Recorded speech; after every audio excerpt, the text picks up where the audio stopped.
1 for local news in Ottawa and the Valley. This is City News, now on 101.1 FM and 1310 AM. It's Friday, August 27th. Good morning. I'm Andrew Boyle. Right now in Ottawa, 17 degrees. It's 18 in Smiths Falls, and here's what's making news in Ottawa and the Valley. Liberal and NDP leaders expected to be in Ontario today. It's day 13 of this federal election campaign. The head of the Conservatives will be spending time in a couple of Atlantic provinces. Liberal leader Justin Trudeau will make an announcement in Mississauga before meeting with supporters in nearby Bolton. The NDP's Jagmeet Singh is to make a healthcare announcement in Thunder Bay this morning. He'll also meet with regional First Nations leaders, then visit with supporters at a local bakery. Conservative leader Aaron O'Toole will make an announcement in Corner Brook, Newfoundland, before heading to Sydney, Nova Scotia for an event with supporters. Yesterday, the crisis in Afghanistan, as well as the COVID-19 pandemic, dominated the campaign agendas of the party leaders. Steve Henniger, the Canadian Press. City News Time, 9:01. Two suicide bombings that killed at least 95 Afghans and 13 American troops have not stopped the huge crowds of desperate people from gathering outside the airport in Kabul. Evacuation flights did continue today with a new urgency, with foreign nationals and Afghans trying to flee the Taliban rule. The U.S. is warning there may be more attacks ahead of the deadline that's coming up on Tuesday for foreign troops to leave Afghanistan.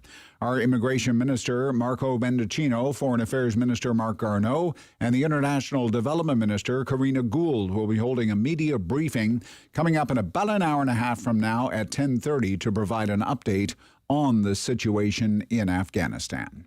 Now your forecast. Here's meteorologist Jill Taylor. The high heat and humidity is taking a break in Ottawa, the Valley, and Smiths Falls today. The high 25 degrees, sun and cloud. Tonight, partly cloudy and 15, and then some showers, just 22 degrees for Saturday. Sunday, the heat and humidity is back, 28, feeling like 38, some scattered showers and thunderstorms. For today, the high 25. And right now, 17 degrees in Ottawa. It's 18 in Smiths Falls.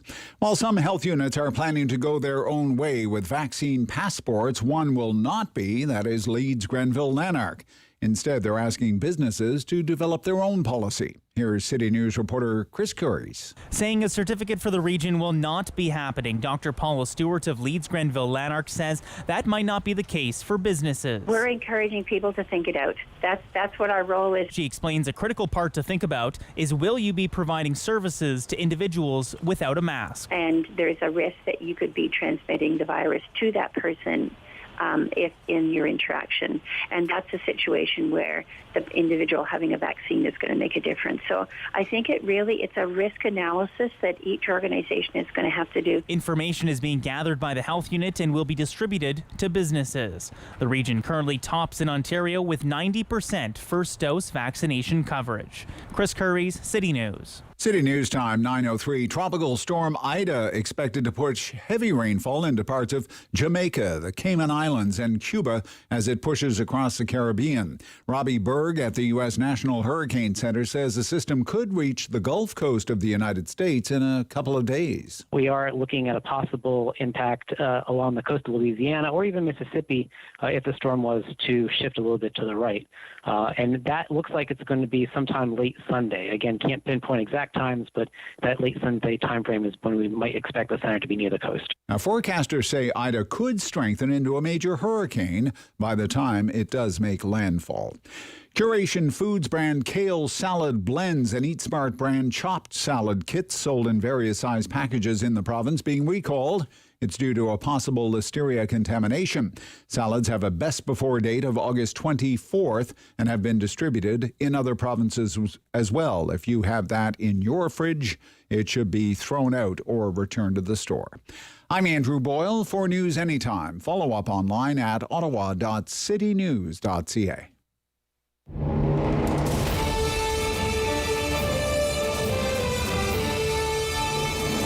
He's got the news and the views. He's got views on the news. It's the Rob Snow Show on Rogers TV and City News. 101.1 FM and 1310 AM. Friday. We made it. Although I had to turn the heat on in the car today. I haven't had to do that in a while. Good morning. Welcome to the Rob Snow Show on City News. We're so glad you decided to give us part of your morning. Very, very busy program ahead. All the great Friday fare on the way. Best-selling author, Hall of Fame broadcaster Lowell Green is coming up in just a few minutes from now. Always has a hot take on the big news stories of the day, and let's face it, there's no shortage of material to work with. Bourque is back. Pierre Bourque, Bourque Newswatch. We'll go over a week's worth of headlines. Big sports weekend, Red Blacks in action. Home opener at TD Place is tomorrow. And we'll wrap up the show with the Queen's Park Weekend Review. A lot to talk about with our panel of MPPs. Let's talk about the federal election campaign to start. The polls, the polls, the polls. What do the polls say today about election 44, decision 2021? Nanos, nightly tracking. It's basically a tie. Maybe the tie goes to the runner and the runner is the Conservatives, but it's basically a tie. Conservatives, 33.6. Liberals, 33.4. NDP, 19.9. Oh, let's give them 20. Ecos. Nightly tracking. It's the Conservatives in the lead. Conservatives, 32.8. Liberals, are you ready for this? Liberals, 29.4. Wowza. NDP, 20.7. And in Ontario, the Conservatives have a 1-point lead over the Liberals, 36-35. Main Street. Polling for iPolitics. Conservatives in the lead. Conservatives 34.6. Liberals, are you ready for this number? 29.3. NDP 16.9.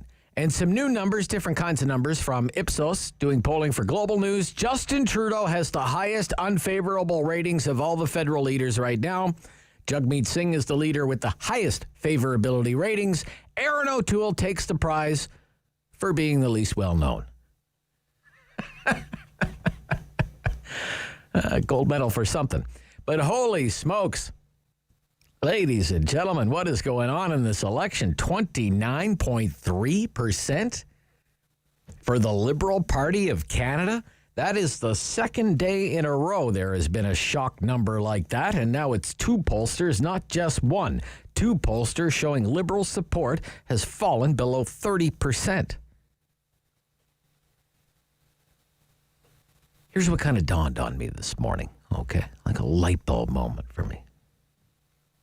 About how this election is going for the Liberal Party so far, and for Justin Trudeau so far. I listened to the Prime Minister when he does these events and he makes these announcements and he uses his breathy voice about moving forward for everyone. He keeps saying, we can't afford to go backwards. We have to move forward for everyone. And those dastardly backward Conservatives, they'll throw the whole nation into reverse if they form the government. You can't vote for them. We have to make sure the Conservatives don't win.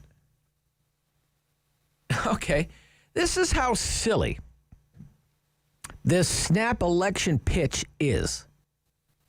And I think it's one of the reasons why the Liberals find themselves in the state that they are in this morning. The reason that the Conservatives actually have a shot in this election is only because Justin Trudeau called an election. There was no chance of a Conservative government for at least 2 more years. For 2 more years. No fear of, whatever, more private health care, reduced access to abortion, less gun control. But you'll pick your wedge issue that the Liberals have tried to pin on the Conservatives here in the first few weeks of this campaign. There was no fear of any of that at all for at least 2 more years. Justin Trudeau was and is the Prime Minister, living comfortably at Rideau Cottage and very, very comfortably at Harrington Lake. No problems moving forward for everyone with his progressive agenda in the House, thanks to the ongoing support of the New Democrats and from time to time the Bloc. And it could have stayed that way for the next 2 years. But no! They thought they had the winning conditions and a winning message. I don't know. I guess they thought Canadians were ready to trip all over themselves, just couldn't wait to reward them for the job that was supposed to be done during the pandemic. But so far, that's been the wrong guess, hasn't it? We can't let the Conservatives win. Well, then why did you call the election when you could be governing and in power for another 2 years? And making sure the Conservatives don't govern for another 2 years. Talk about taking voters for granted. They still haven't released a platform. And yesterday,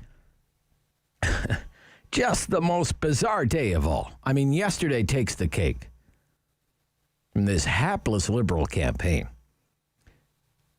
You have the top brass in the military and the top people from Immigration and Refugees Canada talking about the crisis in Afghanistan, the catastrophe in Afghanistan.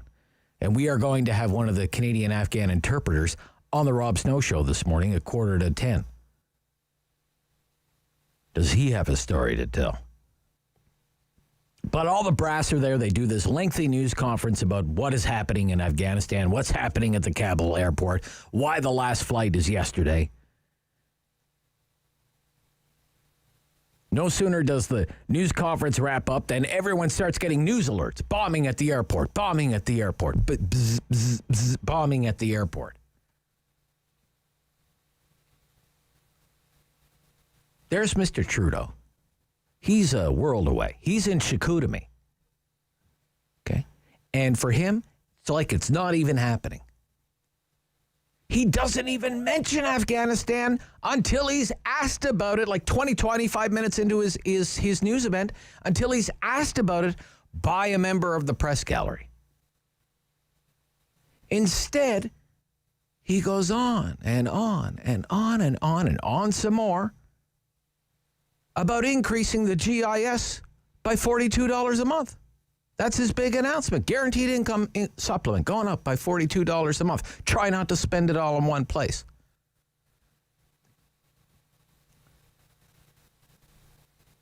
Never count out Trudeau and the Liberals. But my gosh, this campaign, at times, it's surreal. 29% in the polls, and no wonder. And look ahead. And what's still to come? Jody Wilson-Raybould's book is coming out before Election Day. What, on the 15th, right, of September? And I would bet there'd probably be some excerpts in one of the newspapers before the official launch of the book. And in a little more than a week, it will be 1,000 days for the two Michaels. And that's going to be back in the news cycle in a big way. 1,000 days in a Chinese prison, you bet that's going to be news for our Canadian hostages. But look, last time out, the Liberals, don't count them out. The Liberals won the last election with 33% of the vote. And the debates are next week. They will be crucial. So it's far from over. There's no reason why the Conservatives or the Democrats should be doing some kind of happy dance right now. But I want to ask you this morning, who won the week? I asked you that last week. I want to ask you again this week, and I'm probably going to ask you again next week and the week after that. Who won the week? Let's get into that during the Talk Back Hour this morning. We do that every morning between 10 and 11 o'clock, and today it's the Friday free-for-all. So if the election is clearly my thing, if it's not your thing, and you want to talk about something else, by all means, let's talk about something else. That is the spirit of the Friday free-for-all. It's a free-for-all. 750-1310 is our call-in line. My big question is who won the week on the Rob Snow Show on City News.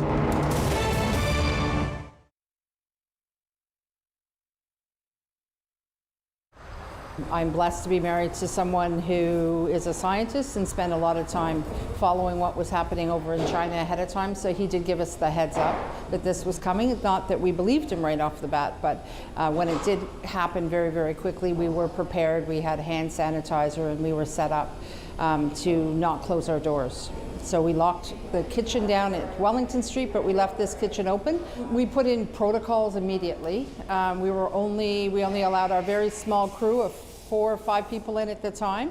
No deliveries were allowed to come in or out of the building without, they just weren't allowed in and out of the building. So we met them at the loading dock and had very strict protocols in place right away. We had masks and hand sanitizer and the whole thing. So we're very lucky from that perspective, and we're able to, learn as we went as far as doing small, individually packed caterings, the frozen soup program, food for the Ottawa mission. So we didn't have to close the kitchen and then learn how to reopen it. We just were able to modify and shift as we needed to. Because of our partnership with the Ottawa mission, we were able to very quickly help support them. They were able to send us some product and some supplies, so it wasn't a burden on our business, and we were able to supply the staffing and the packaging to help produce that when they needed it the most. And we produced about 1,400 meals a week to complement their meals, and we started our soup program right away. We realized very quickly that there was a need in the community to get together and all work together, not only to support local, but also just to support all the people that were suddenly in a position of, being locked down and not being able to get out. So by starting that soup program, our community, our clients got online and started making donations for the soups, and we were able to produce the soups and get them back out to people that needed it.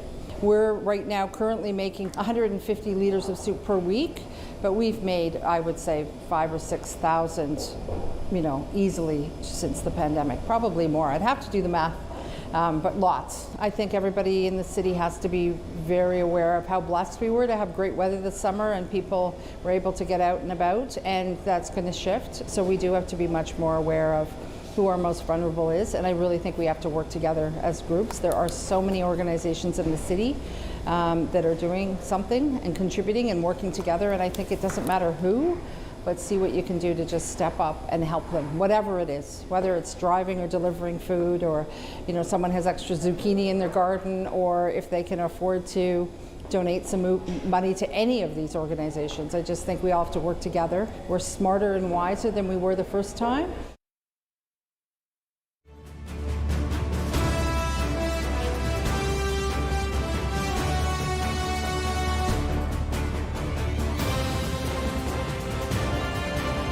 Community opinion.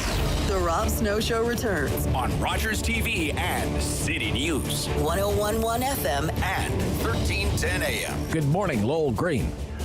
Well, I'll let your listeners decide who won last week, but I know who lost, and that's my country. Canada's reputation took a terrible, and continues to take a terrible blow. Our reputation as a caring nation that would never leave anybody behind. Look at what we have done, or at least I guess not done, in Afghanistan. It is deplorable. It is sad. It is tragic. We have turned our backs on, yes, thousands, not only of our allies in Afghanistan.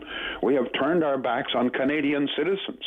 The government itself admits that many of those that they left behind, that they have abandoned to the Taliban wolves, are Canadian citizens.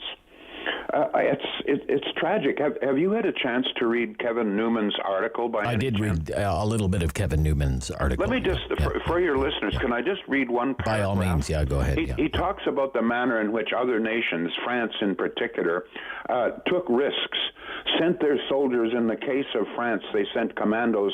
They commandeered buses and drove right through all of the Taliban checkpoints risking their lives and so forth, right into downtown Kabul, rescued French citizens by the hundreds, raced back through all the checkpoints, raced through the crowds at the airport, right up to the French airlines, loaded people aboard, and within hours they were in Paris. That's the way the French treated their citizens. The Germans flew in helicopters and rescued their people with helicopters, risking their lives doing so. The Dutch used buses. So did the Danes. But Canada. Let me just read you one paragraph of what Kevin Newman, who, by the way, has been working for a long time trying to get people out of Afghanistan. Yep. He is a member of a non-profit organization doing this. Here is what he writes, quote, "There were no buses, soldiers, or escorts for these terrified people." He's talking about terrified people trying to get out, Canadians, etc. "Thursday, they received a short text from Immigration, Refugees, and Citizenship Canada. They were instructed, in English only, to urgently head to the airport on their own, try to find a way through multiple Taliban checkpoints searching for them, and if they survive that kilometer-long trip, figure out a way through thousands of desperate Afghans trying to flee. They were told by RCC to carry documents to identify themselves to a gate agent. But because these same documents would be used to identify them by the Taliban, it was up to them to decide whether to carry them. With that, RCC wiped its hands of responsibility. No direction on where to avoid Taliban checkpoints, no specific gates to head to, there were 8, and no Canadians on site to help. In fact, there hadn't been any Canadian officials in Kabul for a week. And when a few arrived hours after the text blast, reporters said they had traveled on an American military flight because their Canadian C-17 needed servicing somewhere else. Needless to say, no one got through to the airport, so they returned to their safe houses, wondering if their last flight to freedom had left without them."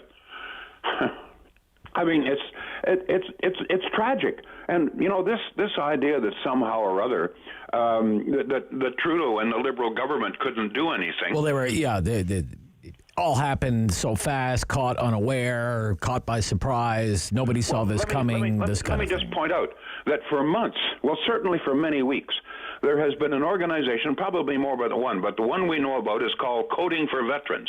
This is a number of veterans and other groups that have been raising money on their own to bring some of these interpreters back here. Let me read you, and not only that, but that these veterans have been warning the government for months now, get the people out. But here, let me read you, and for some reason, this letter from Aaron O'Toole sent to the Prime Minister has received almost no publicity. In fact, I'm watching CBC last night, and CTV as well, and they are still claiming somehow or other that Aaron O'Toole doesn't have any other plan. Well, let me read you. It's very brief. May I? The letter that Aaron O'Toole go right ahead, yeah. to the Prime Minister. This is July 22nd. So more than a month ago. Yeah, Dear Prime Minister, the withdrawal of American military forces and NATO partners in Afghanistan have given a sharp increase in Taliban activity in certain provinces. Afghan interpreters who bravely assisted alongside our Canadian armed forces in Afghanistan are receiving death threats, and the safety of their families is in jeopardy. As Afghan interpreters plead for assistance from your government to flee from these threats, your government remains silent. Not only do you refuse to reopen the special immigration pathway established for Afghan interpreters under the previous Conservative government, but you also refuse to give any special consideration to the sacrifice these interpreters made for Canada and our allies under dangerous wartime conditions. Not-for-profits are stepping up to ensure the interpreters can successfully relocate in Canada. Coding for Veterans, a non-for-profit organization, is pledging to cover the cost of training interpreters who seek a career in Canada's tech center after they have immigrated to Canada. Not-for-profit organizations are doing more for these interpreters than your government. This is unacceptable. I am calling on you and the Liberal government to take immediate action.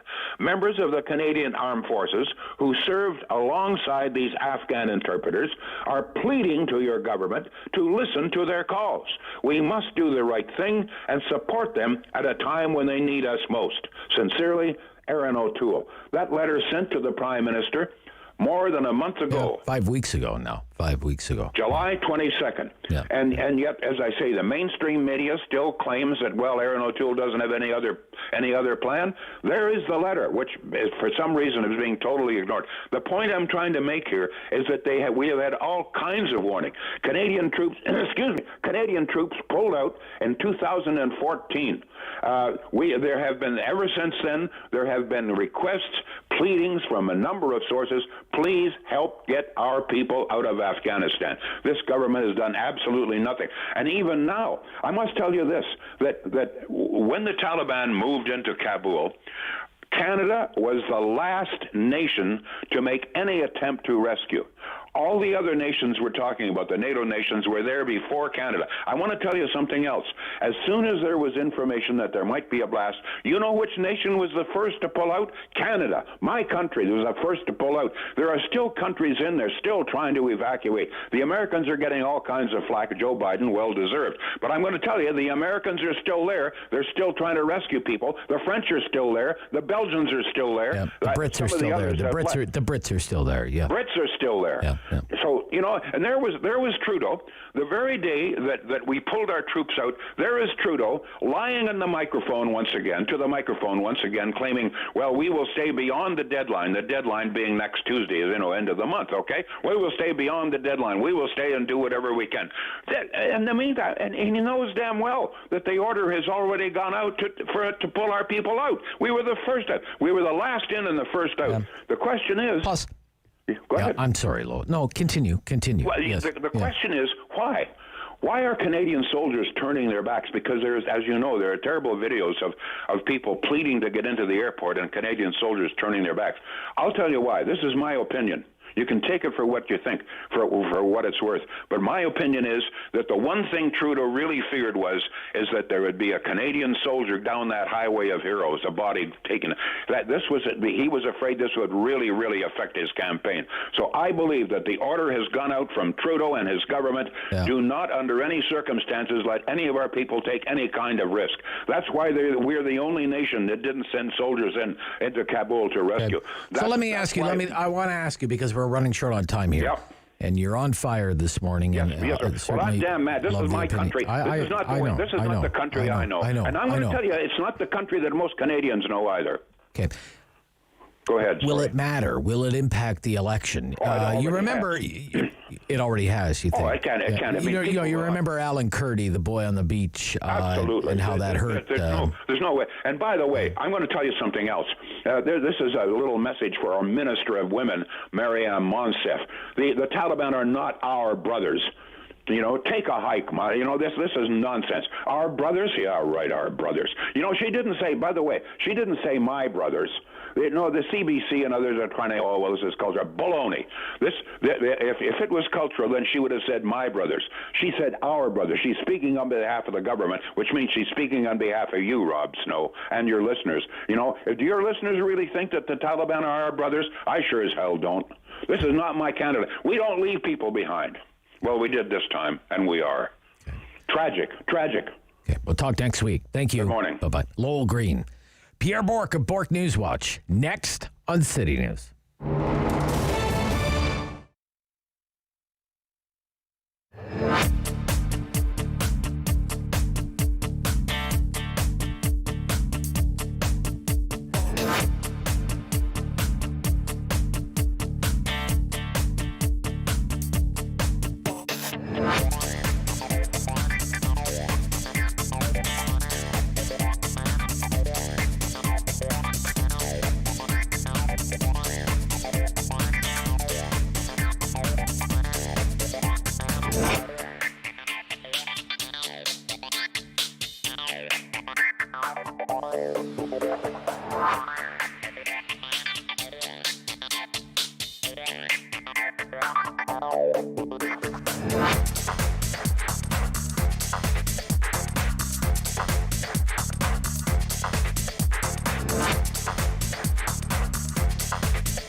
number one for local news in Ottawa and the Valley. This is City News, now on 101.1 FM and 1310 AM. It's Friday, August 27th. Good morning. I'm Andrew Boyle. Right now in Ottawa, 18 degrees. In Smiths Falls, 19. And here's what's making news at this hour. We finally have the details of what happened last night that closed a portion of Albion. 2 people were shot around 9 o'clock last night around Albion North and Hetherington. The 2 men intercepted a paramedic vehicle in order to get treatment for their wounds. The Guns and Gangs unit investigating the shooting that happened in the area of Hetherington and Albion North once again just after 9 o'clock. Now, the 2 were shot in a vehicle and then struck a parked car while trying to flee. The 2 suffered serious but not life-threatening wounds, and anyone with information about this is asked to contact Ottawa Police Guns and Gangs unit. Canopy Growth says it will open Tokyo Smoke cannabis stores in 4 malls this fall. Canopy head of retail, Lacey Norton, says the Katz Group will bring the Smiths Falls Company's pot stores to 4 Cadillac Fairview properties. That includes the Rideau Centre and 3 shopping centres in Toronto. Those stores are expected to open in October. Liberal leader Justin Trudeau spending day 13 of this federal election campaign in Ontario. He'll make an announcement in Mississauga, then meet supporters in Bolton. NDP leader Jagmeet Singh will make a healthcare announcement, then meet with regional First Nations leaders. That's going on in Thunder Bay. Conservative leader Erin O'Toole is out east, campaigning in Corner Brook, Newfoundland, and Sydney, Nova Scotia. City News Time, 9:32. I'm Andrew Boyle. For news anytime, follow up online at ottawa.citynews.ca. He's the opinionated Ottawa icon.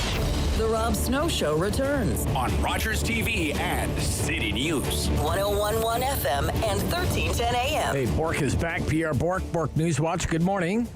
Good morning, my friend. How are you doing I'm today? good. How are you? Oh, good. Just watching the news here. Some somber stuff out of Kabul in recent, let's face it, in recent weeks, right? This has just been culminating into a heck of a mess yesterday. Very, very sad. Yeah.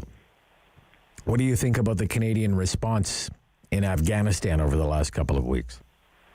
Well, I think Biden himself said that what could you do when not only did the Afghan army that they trained for 20 years collapsed faster than the country of France during World War II practically, and the president of the country skedaddled.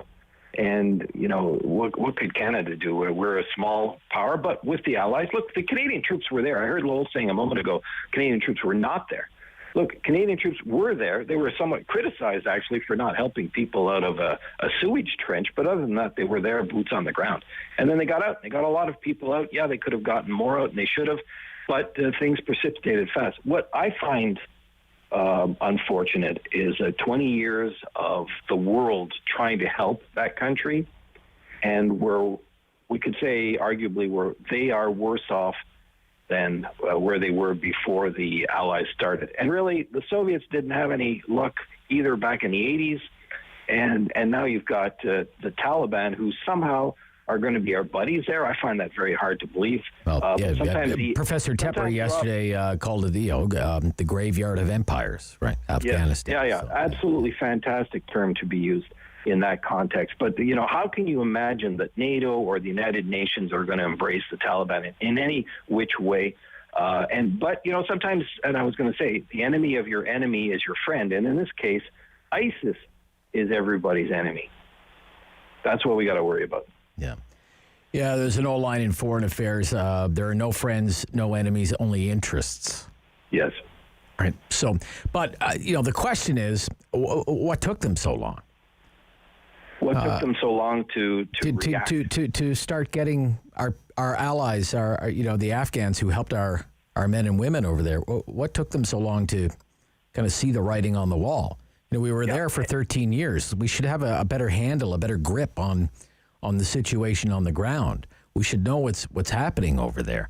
And, all of this started to unfold long ago with the Trump deal and the signal from Biden that he was going to stick to it. It was no secret. The Americans are getting out. There's going to be a power vacuum. I was thinking this. I asked you about this before I went on vacation about the interpreters in Afghanistan. I remember distinctly asking you on a Friday morning. It's all over the news, Pierre. What do you think? You were over there. What do you think we should do? That was more than a month ago. I asked you about that. This was, as I said a moment ago, this was weeks in the making, right? And you figure that military is probably the most organized organization of any kind. Our own military has been criticized up and down with respect to various problems, whether it's in procurement, whether it's in women's rights and the way that people at the top are treating people below them. It is just an issue that is ongoing. But you figure it in terms of structure. I mean, we rely on the military for our vaccines, right? And we rely on our allies and their militaries when we go into zones of conflict. And you just figure that if of any groups of organizations, the military would be the most organized and the most forward-thinking in terms of planning. And I think this caught everybody out. You can't say that Canada is any different than the Brits who are there still.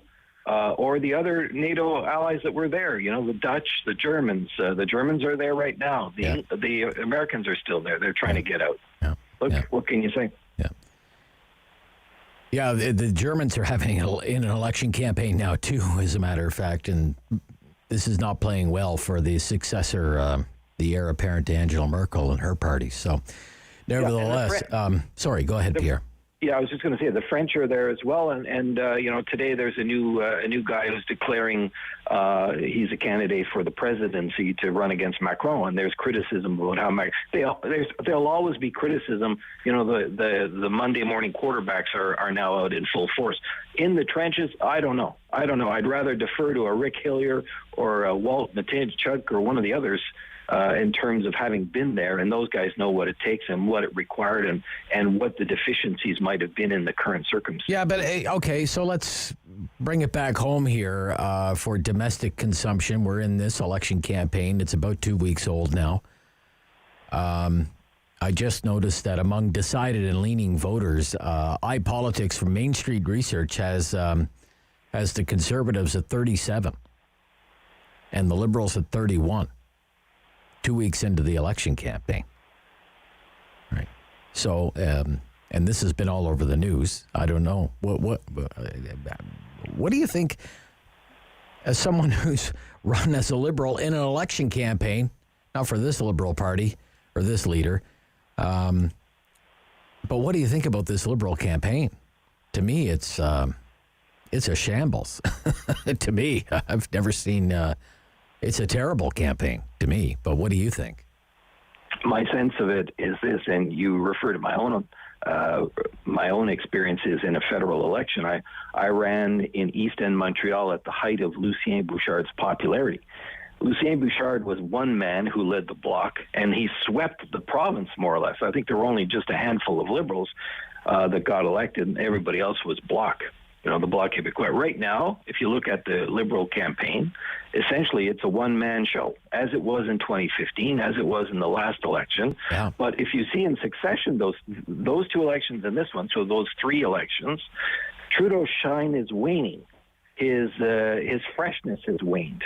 And so therefore, I think if Aaron O'Toole is up and Trudeau is down, it's more because Trudeau is flat. He's like a ginger ale without the fizz. But more than that, Aaron O'Toole, who I like personally, and I know personally, and I've known since before his political days, fine person.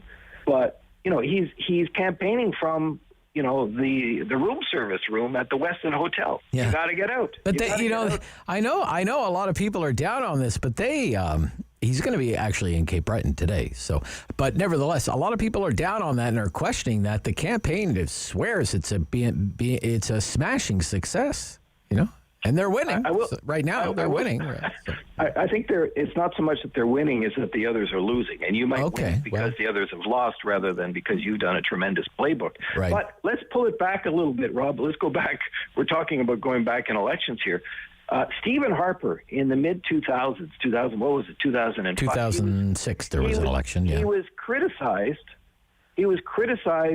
for operating in that campaign in a bubble. He would not talk to media anywhere, and he was in a completely controlled zone. Doug Findlay, the campaign manager, did a masterful job, and lo and behold, you could say that Chrétien and Paul Martin were long in the tooth and people were tired of the Liberals, and there had been the sponsorship scandal. Ad scam was looming large, but they kept Harper more or less hidden. He won a massive majority, and maybe they're taking from that playbook.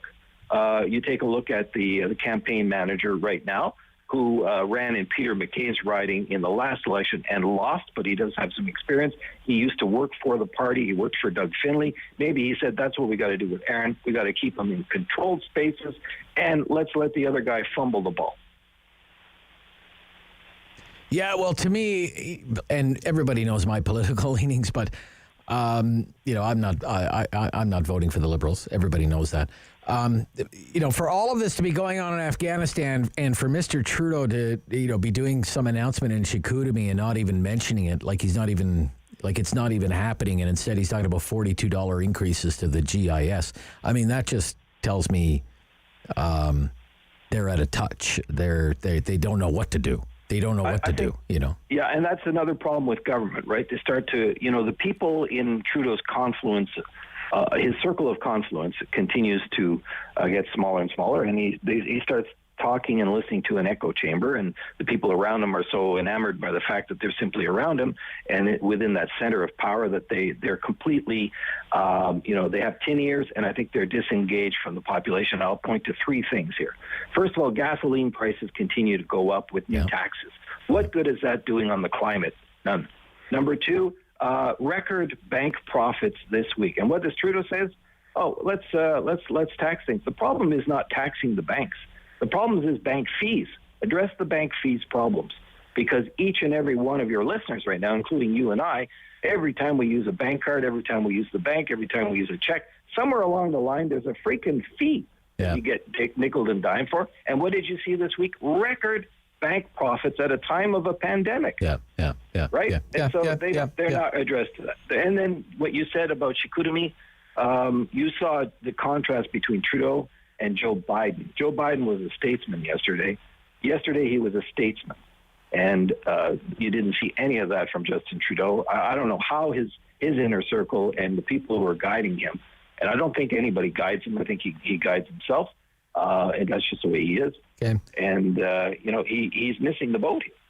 David Aiken, the longtime parliamentary correspondent for Global News, had an interesting story this week that Jagmeet Singh hasn't ruled out working with Aaron O'Toole, say there's some kind of minority situation, which would be a big story if it was true. What do you think? What do you think? It's that's a major development, but could you actually see it happening? No. I don't think his support. I don't think the Democrats would ever go for that. No. Even if this is kind of a mushy middle, more progressive conservative leader than a Harper conservative. I think I just think it's a non-starter for New Democrats to ever be seen to be doing anything that would come off as cooperating with conservatives. Yeah, I don't see that whatsoever. And the only time the NDP base grows is it grows incrementally when it bleeds left-leaning liberals. It doesn't bleed left-leaning conservatives. And most NDP are pretty staunch and pretty hardcore, and they're pretty adamant that the policies that they embrace are the policies that they're going to live and die by. That's the mountain, that's the hill that they're going to die on. And I can't see that. But in the midst of an election, not bad to throw the cat among the pigeons if you're Jagmeet Singh and get people wondering. We might have an attempted major political comeback today. I'm not sure if you've heard about this. In Berthier-Maskin-Angers, Ruth Ellen Brasso expected to announce that she's going to run again for the New Democrats in that riding. She was going to Carleton and she went on vacation to Vegas during the Orange Wave. She wasn't even here for the election campaign. She was on vacation and she was just kind of, yeah, sure, put me on the ballot in this this far-flung, purely francophone riding Maskin-Angers. And because the orange wave was rolling through Quebec with Jack Layton, she won. She didn't speak hardly a word of French, but hey, she worked on it, and then she won again. But then she lost in 2019. But she's apparently going to announce she's going to give it another crack for the New Democrats, Pierre. She's only 37 years old. Ruth Ellen Brosseau, Vegas Brosseau was her nickname. Yeah, Vegas. That was her nickname. In the absence of, or in the aftermath of that election when she won, not only was she at Carleton, but she worked at Oliver's. That's right. She worked at Oliver's. The pub. And my nephew was the president of Carleton University Student Association at the time, which runs the pubs and the restaurants there on the campus, and said she's a very likable person, very hardworking. Very hardworking. Learned the language. Right? Learned the language, endeared herself to her constituents. So, And Rob, she rose to become deputy leader of the party in the House. So not too bad from where she started to where she ended. But of course, she lost the election. And prior to her acceding to that position in that riding had been blocked. That riding had been blocked for over a decade. Yeah. And with the popularity of the incumbent bloc leader, I won't say that it's Lucien Bouchard's stature, but it's high, and I suspect that Ruth Ellen doesn't have much of a chance. Okay. All right. Look, very interesting. 3 weeks to go. We'll see how it all plays out. Talk to you next week? Yeah, one last thought, Rob, and I don't know what your listeners think of this, and just quickly, is that I don't think people are engaged into this election yet. Oh, really? I think we're not going to see that for another week, maybe a week and a half. Okay. Well, we'll see. Yep, Thank you. We'll see. Talk soon. Bye-bye. Rob Snow Show, City News.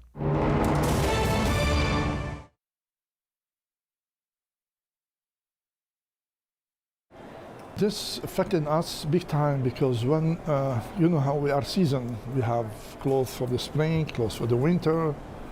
That time, lots of clothes didn't arrive on time from Europe or from here because some factory shut down. So, and this put us in an odd position. We received not all the merchandise, part of the merchandise, and people. And for us, we have to be careful, you know, especially with the virus going on. Like, did affect the business, of course, like everybody else. We're not immune, and since the government helped, you know, this did a little bit good for us too, but still affected all the sectors, especially clothing.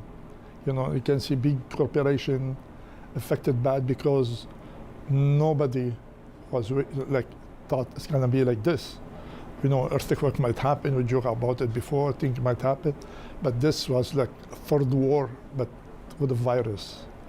So how to survive? That's the question, and we're doing our best to work with the mall, especially rent in a mall is very high. The government. They have certain, let's say, condition, like how many people will be in the mall or in the stores, etc. Yeah, it's a big factor. But of course, if my store has a back doors, or just will be better, it will be much better. At least we can have curbside much easy, because we have to shut down completely, you know. And this left a mark on us, on everybody too. People always ask me, go online. Certain things you can't go online. Let's say T-shirt, certain product people don't know how to fit. But when come to clothing, like it's different completely. Let's say I have a customer comes, you can give him 44, but certain suit he might take 42, certain suit he might take 46. So, and how could, I mean, suit is not gonna fit the same. And I see people come back and they show me what they got online and not the same fabric. Mostly young people, but if you really want to shop, you have to go to the store because everything will be around you. You want to be sure the color look good, the fit will look good, especially when you spend, doesn't matter how much money, whether 300 or 2,000, you know?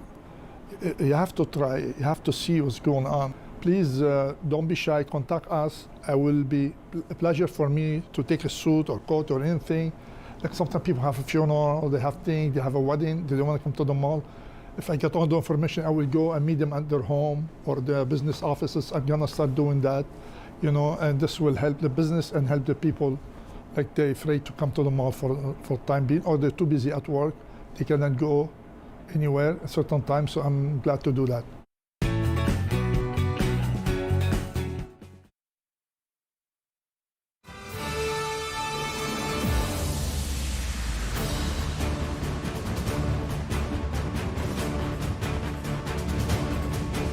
voice. Strong opinions. The Rob Snow Show returns on Rogers TV and City News. 101.1 FM and 1310 AM. Yesterday, we heard from the acting chief of defense staff, General Wayne Eyre, on the situation in Afghanistan. He said it was heartbreaking to leave so many people behind, but said the circumstances on the ground deteriorated rapidly. And then about an hour later, there was the devastating bombing attack at the airport in Kabul.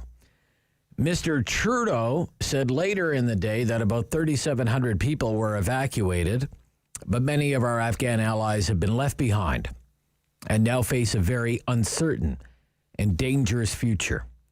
Junaid Abdul Latif was an interpreter for the Canadian military in Afghanistan. He lives in the Toronto area, and he joins me this morning on City News. Good morning. Good morning to you too, sir. How are you? I'm good. How are you? Good. Thank you. What did you do to help our Canadian forces in Afghanistan? Well, I was an interpreter with Canadian Forces since March 2008 till the end of the operation, helping them with my language skills, interpreting between Canadian Forces, ANA, which is Afghan National Army, and also locals in the area. So for like 5 years, 4 or 5 years. Yeah. Yeah. Okay. So you came to Canada how many years ago then? I came in 2012, actually. Okay. In 2012. Okay. But you and your wife is here, as I understand it. Is that right? My wife is here. Yeah, she got here about 8 months ago. Okay. From Afghanistan. Okay. Tell me about the family that you have that still lives in Afghanistan. Who is still living in Afghanistan? I have my parents, my brothers and sisters. My dad is an engineer. He worked for a communication company. Okay. And my brother worked for a private organization. It's under Global Affairs Canada. My sister is a teacher, and they're all home. There's no work, and they cannot go out. Okay. And what has it been like for them trying to get out of Afghanistan, trying to get to Canada, for example, or get at least out of Afghanistan? What's that process? It's a terrible situation. As we see the news, we watch it on TV, the crowd in the airport, bombing, killing people, and the borders, like the closest place for us is Pakistan, which is not probably that safe, but better than Afghanistan. But the border is closed. Even yesterday, there were about, 7 or 10 people killed in there. And they have no passport. They're stuck in there. I mean, the situation is terrible. They're scared. Like, it's painful. Okay. When was the last time you were able to speak with your family in Afghanistan, and what did they tell you?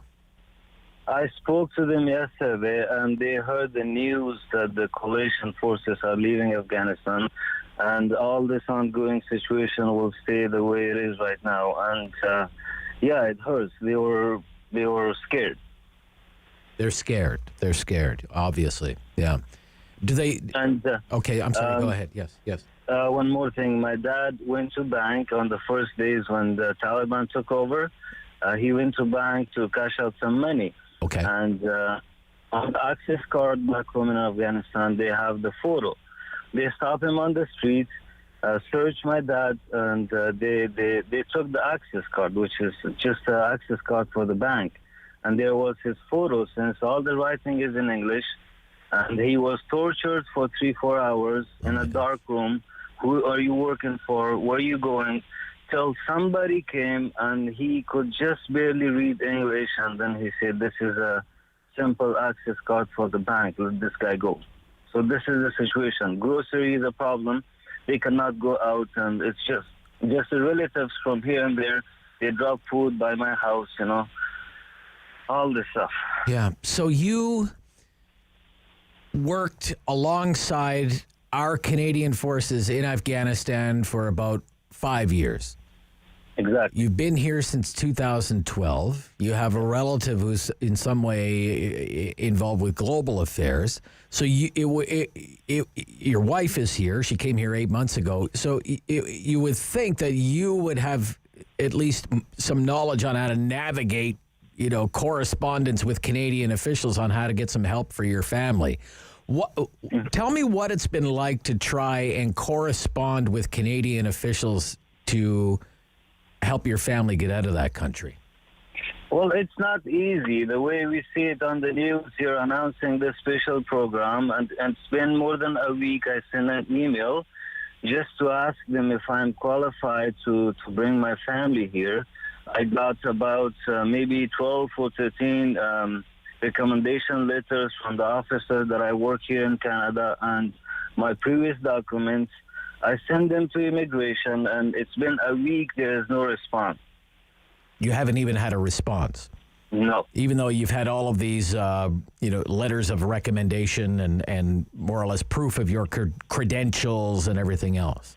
Yes. You haven't heard a thing from anyone in the Canadian government? No, not yet. And I have the documents which is signed by colonels and major, captain, master warrant, but there's no response.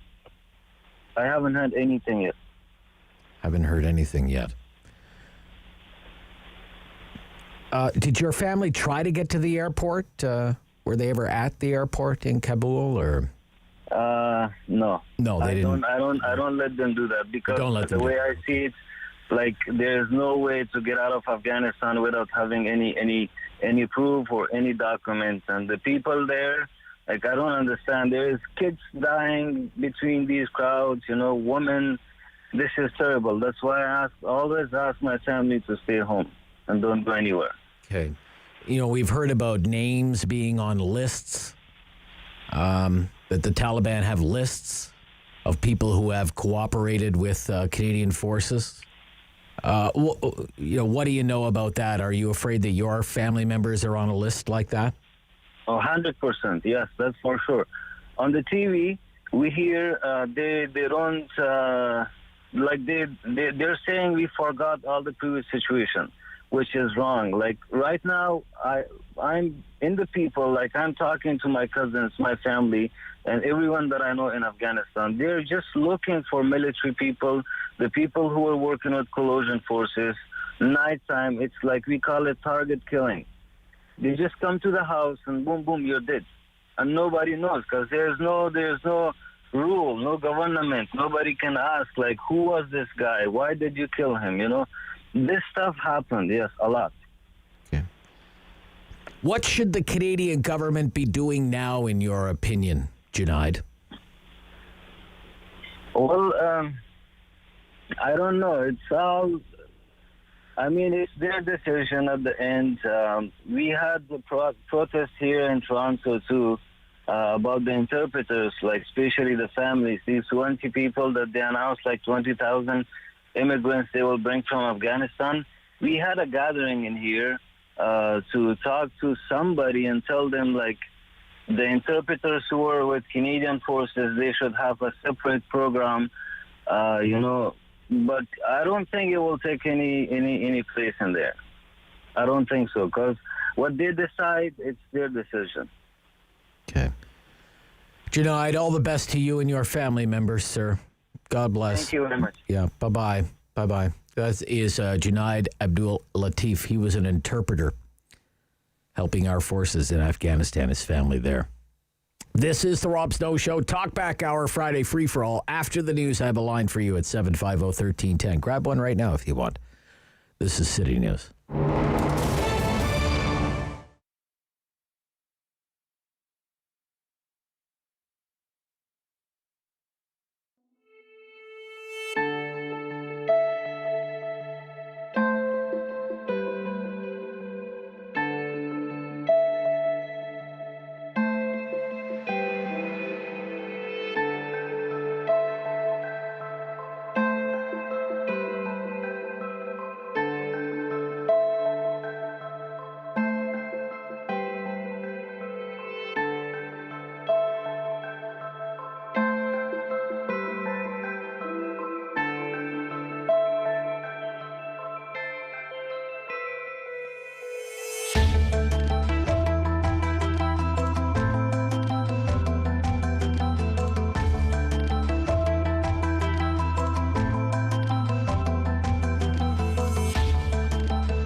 local news in Ottawa and the Valley.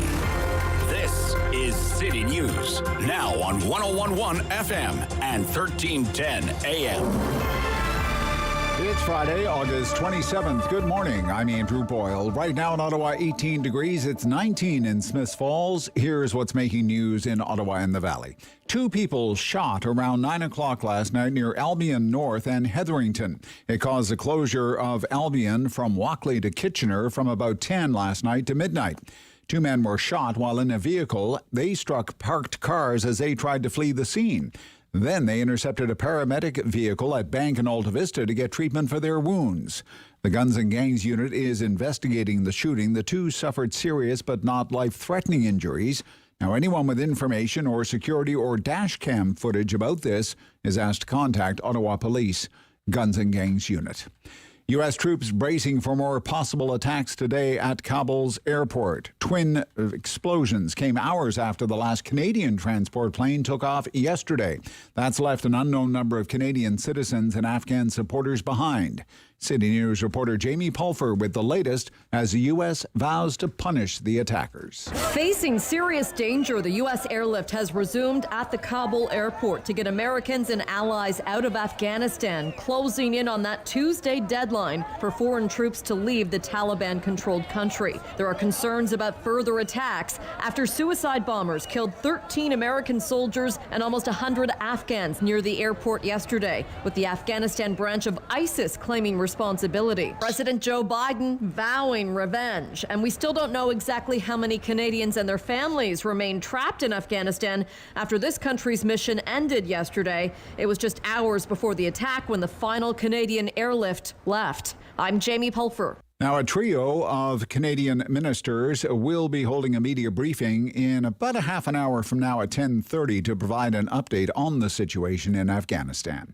City News Time 10:03. Now your forecast with meteorologist Jill Taylor. The high heat and humidity is taking a break in Ottawa, the Valley and Smiths Falls today. The high 25 degrees, sun and cloud. Tonight, partly cloudy and 15, and then some showers, just 22 degrees for Saturday. Sunday, the heat and humidity is back, 28, feeling like 38, some scattered showers and thunderstorms. For today, the high 25. And right now, 18 degrees in Ottawa. It's 19 in Smiths Falls. On the campaign trail for this Friday the 13th, day of the campaign, Conservative leader Erin O'Toole released a plan for EI to last up to 52 weeks for anyone who's seriously ill. Right now, that would run out after 26. O'Toole says expanding to 52 weeks will protect workers who are battling things like cancer. NDP leader Jagmeet Singh announced his party plan for prescription coverage. He says he would have this would save an average family $550 a year. The NDP leader says buying in bulk, for example, would lower prices and take pressure off provincial plans as well as employers that offer drug coverage. Liberal leader Justin Trudeau will spend day 13 of the campaign in Ontario. Forecasters say Tropical Storm Ida could be near major hurricane strength by the time it reaches Louisiana this weekend. The governor of that state has declared an emergency already for the entire state and says everyone in the danger area should be in a safe place to ride out the storm, possibly starting tomorrow night. I'm Andrew Boyle for News Anytime. Follow up online at ottawa.citynews.ca. Talk back. Hello. On the Rob Snow Show. The phone lines are open at 613-750-1310. Now, the Rob Snow Show continues. It's a Friday free-for-all. My big question is who won the week, but it doesn't have to be your answer. Friday free-for-all is our favorite hour of the week around here. We don't come up with the topics. You come up with the topics. We do our best to roll with it. 750-1310, 750-1310, 613-750-1310. We've got the other Dave in with us, by the way, today. My original producer, Dave, is taking a 3-day-long weekend, so in for Dave today is Dave. Dave Tripp, Dangerous Dave Tripp, back with us. Good to see you, man. Glad you're on the show today, Dave. Yeah, good to be back, okay. Rob. Good. So that's who you'll be talking to when you call us at 750-1310. We usually like to stick to topics that have been in the news, but it's not a hard and fast rule. It's your hour. It's about your issues. whatever is bugging you, bothering you, has you a little hot under the collar, has you puzzled, perplexed. That's why we do the Friday free-for-all, okay? 750-1310. Let's get to some calls right now. Almont, Matthew, you're on City News. Matthew. Hey, Rob. Hey. So I had a thought last election, and it's even stronger this time around. I think Justin Trudeau, however subtly, is intentionally trying to lose. No way, man. Why do you say that? Why do you say that, Matthew? So 2015, Justin Trudeau won a big majority, mostly because of his charm. He got his charm from his dad, but not his intelligence. So first 4 years, I think he realized that this is actually a very tough job and that he's super unqualified to do it. Okay. And so, now, I can't remember exactly what happened last time. I just remember having this thought, and then, well, he got a minority. Of course, I doubt the blackface helped very much. This election year, there's that, where he doubled down on Christian Freeland's, Aaron O'Toole wants only private health care, wants to abolish, and we know for a fact that's a lie, and yet they're doubling down, so we know they're trying to manipulate the news. What else is there? So you think they're self-sabotaging then? Yes. Okay. I don't buy it for a minute. I don't buy. They're too power mad for that. I think. Probably. Matthew. Okay. I think whoever wanted Trudeau in power is doesn't want him to stay in power, but Trudeau, just in the back of his head, is trying to sabotage himself. I don't think so. Thank you, Matthew. Thank you. They think there's something wrong with the world if liberals are not in power. Okay. James, Ottawa. James. Rob, yes. Can you hear me? I hear you just fine, loud and clear, sir. Thank you for calling. What's on your mind on this Friday free-for-all? Thank you. Yeah, today I'm calling about a trustee meeting that happened last week with Ottawa Carleton District School Board and some of the motions that were tabled. And one of them includes they're speaking about trying to circumvent parental consent for medical practice, saying that they want to provide vaccine clinics for students 12 to 18 and be able to provide them vaccines without parental consent. I don't think many people are paying attention to this, and this is without parental consent. Okay, well that's something else altogether then. That's it is, and this is something I think we need to stand up and fight for. This is a thing against our. Do you have anything in writing about that, James, that you can send me? Absolutely, it's publicly online. I implore you, go to the OCDSB board meetings. You will see the table motion. This specific one is motion 5.6. I also implore you to go and actually watch it on YouTube. It's publicly available. The last committee meeting. Yeah. I spoke out against this, and was that the meeting just a few days ago? Exactly. And the thing is, it's actually coming up again on Tuesday because they didn't have enough time to vote. So they've extended the meeting to Tuesday. They will no longer have any delegation speaking, but you can write to your trustees. You can perform delegated writing and speak to them before this meeting and speak out against this. So there's opportunity there for everybody to do this, and I implore anybody who considers this outrageous to please do so. Secondly, when I spoke out against it, there wasn't a single question, comment, from the any one of the trustees. They seem to be completely aligned with this, so it's of great concern. What do you think, Rob? I have no problem. I have no problem with having vaccination clinics in schools. I got vaccinated at school when I was young, but I would imagine my parents. I would imagine my parents had to sign off on it. Like little 8-year-old Rob Snow, or 10 years old, or 12, or 13, or whatever age, just not going up and getting jabbed without mom or dad's consent. So I see your concerns, James. Thank you very much for your call. No, I got to go. Thank you. 11 minutes after 10 o'clock. It's the Rob Snow Show.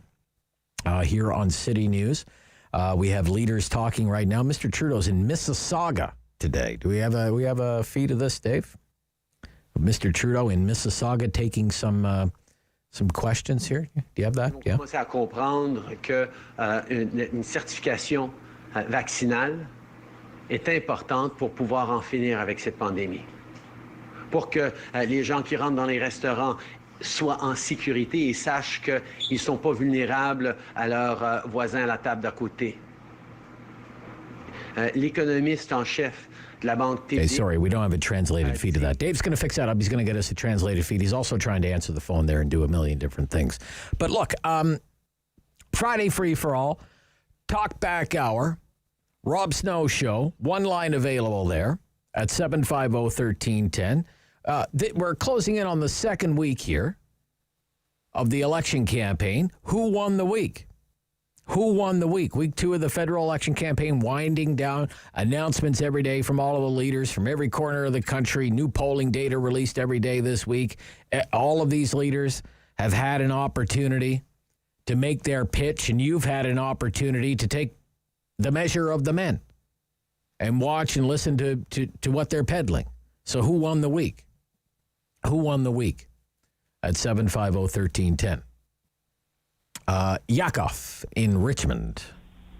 Yakov. Yes, how's it going, Rob? It's going just fine, sir. What's on your mind today? I just have an interesting point to make. Okay. I said, as I mentioned today, that I work for Air Canada, and they just passed legislation at the company that says I have to get vaccinated in order to get back to work. Right. So at what point are my personal beliefs as a Canadian, whether I understand that the vaccines work, but there's enough evidence to show that they work temporarily, and then you have to get vaccinated again and again and again. So at what point are we going to put a hold on the vaccine passport and understanding that there are other options, but nobody's putting them forward? That's a lot of questions, first of all, but let me dig a little bit more into this Air Canada thing with you. So they have said that you have to be fully vaccinated in order to return to work. Is that right? That is correct. Or else what? Or else I will be terminated. Oh, you'll be terminated. So they're not giving you an option of doing a rapid test every day or a PCR test every few days? They have too many employees and that's too much of a cost, or it's just not in their interest. Okay.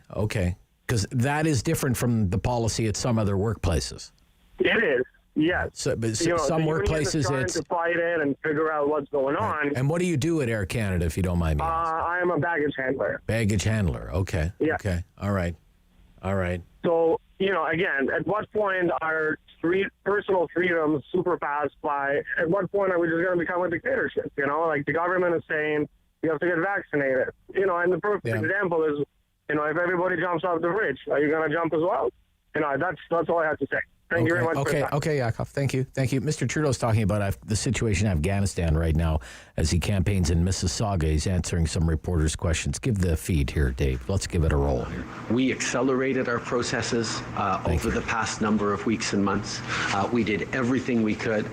But of course, it got even more intense, more quickly than everyone expected. And I think it is important to thank the Canadian Armed Forces members, the diplomats, the consular officials who've been working so unbelievably hard, as they have many times in the past, whether it was getting Canadians home to Canada in the beginning of this pandemic, or rapidly bringing over tens of thousands of Syrian refugees in 2015 and 2016. Canadians continue to step up, especially right across the country, to welcome people fleeing violence and terror into our country, into their new country, into their new homes. Next question. Abigail Beeman, Global News. You talk about working with regional partners. I'm wondering, in order to help bring Afghans to Canada who went to those neighboring states, are you planning to restaff embassies that went to skeleton staffing during COVID?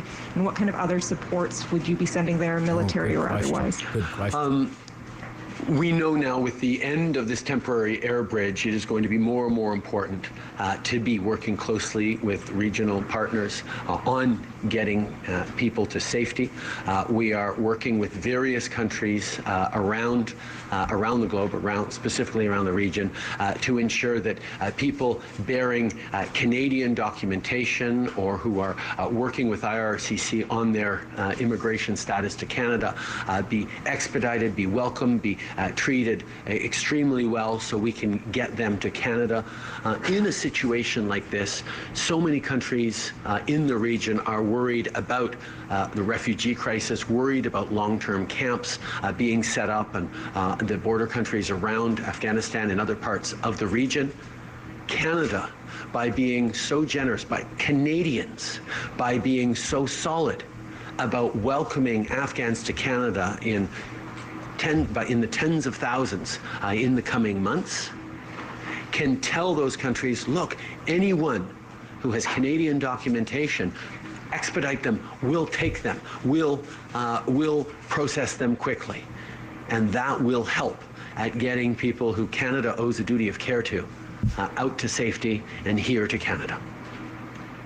Last night, Aaron O'Toole said if he were Prime Minister, he would, quote, provide political and material support to Afghans resisting the Taliban occupation. Is that something that you would be prepared to do, and what kind of material support do you think is appropriate?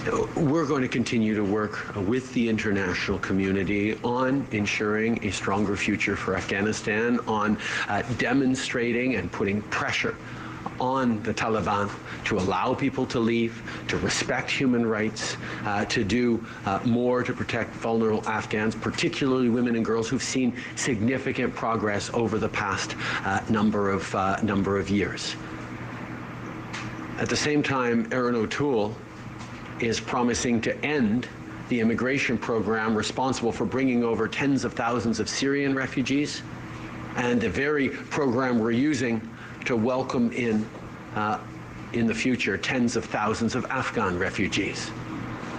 So Aaron O'Toole is talking about doing more to help in Afghanistan, but not to being generous the way Canada has always been with government-sponsored refugees.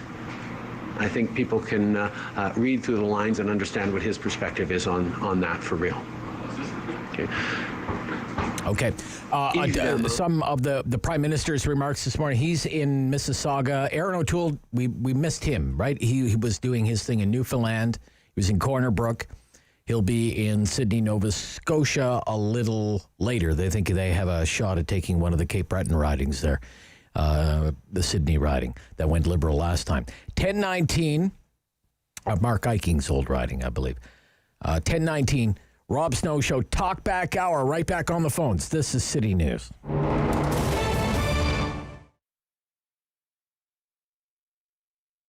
To opening a business especially in a pandemic, in that kind of situation, is very challenging. First, people don't know me, people don't know my product. To build a new clientele, to build a trust for them, to show them that I care about it.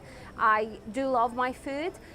That was the biggest challenge. And of course, in all lockdown, where I had to face it regards my employee, girls, ladies, what they work for me. I didn't want to tell them, sorry, I'm closed, I'm not having a job for you. No, they have families, they have kids to feed. So this is very important because we are family orientated.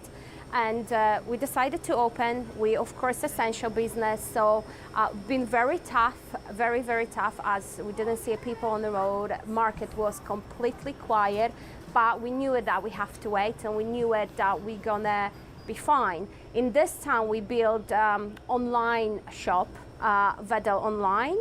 And we did Uber Eats, which one is picking up and is very, very popular. We have a really good feedback. So this is the song from my heart. And and we try to expand. I'm thinking about opening another location. So I want to make Vedel famous. I want to make the Vedel place to be for all the families with kids. Try the traditional food, what their grandparents cooked in the countries when they're from, or even Canadian people. They're more than welcome to come and try our famous pierogis. I try to be passionate about my food, organic food made with love, with all homemade, organic. So you can find food from all over the Europe, Polish, German, Ukrainian, Romanian, French, Armenian, so all kind of different types of food. Homemade lunches, we focus on the homemade lunches, grandma style.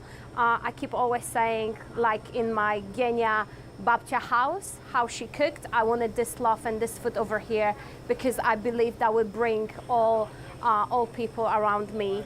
And all the organic cold cuts, lovely selection of sausages, cheeses, European cheeses, great selections of mustards, French cookies. All what you need from Europe you can find here at the Vedel Touch of Europe. If you think good way, that's it. You have to. I had the option to cry in the corner and say, oh, pandemic is coming. No, you need to stand up and fight for it and have your eyes open, think outside of the box and do it.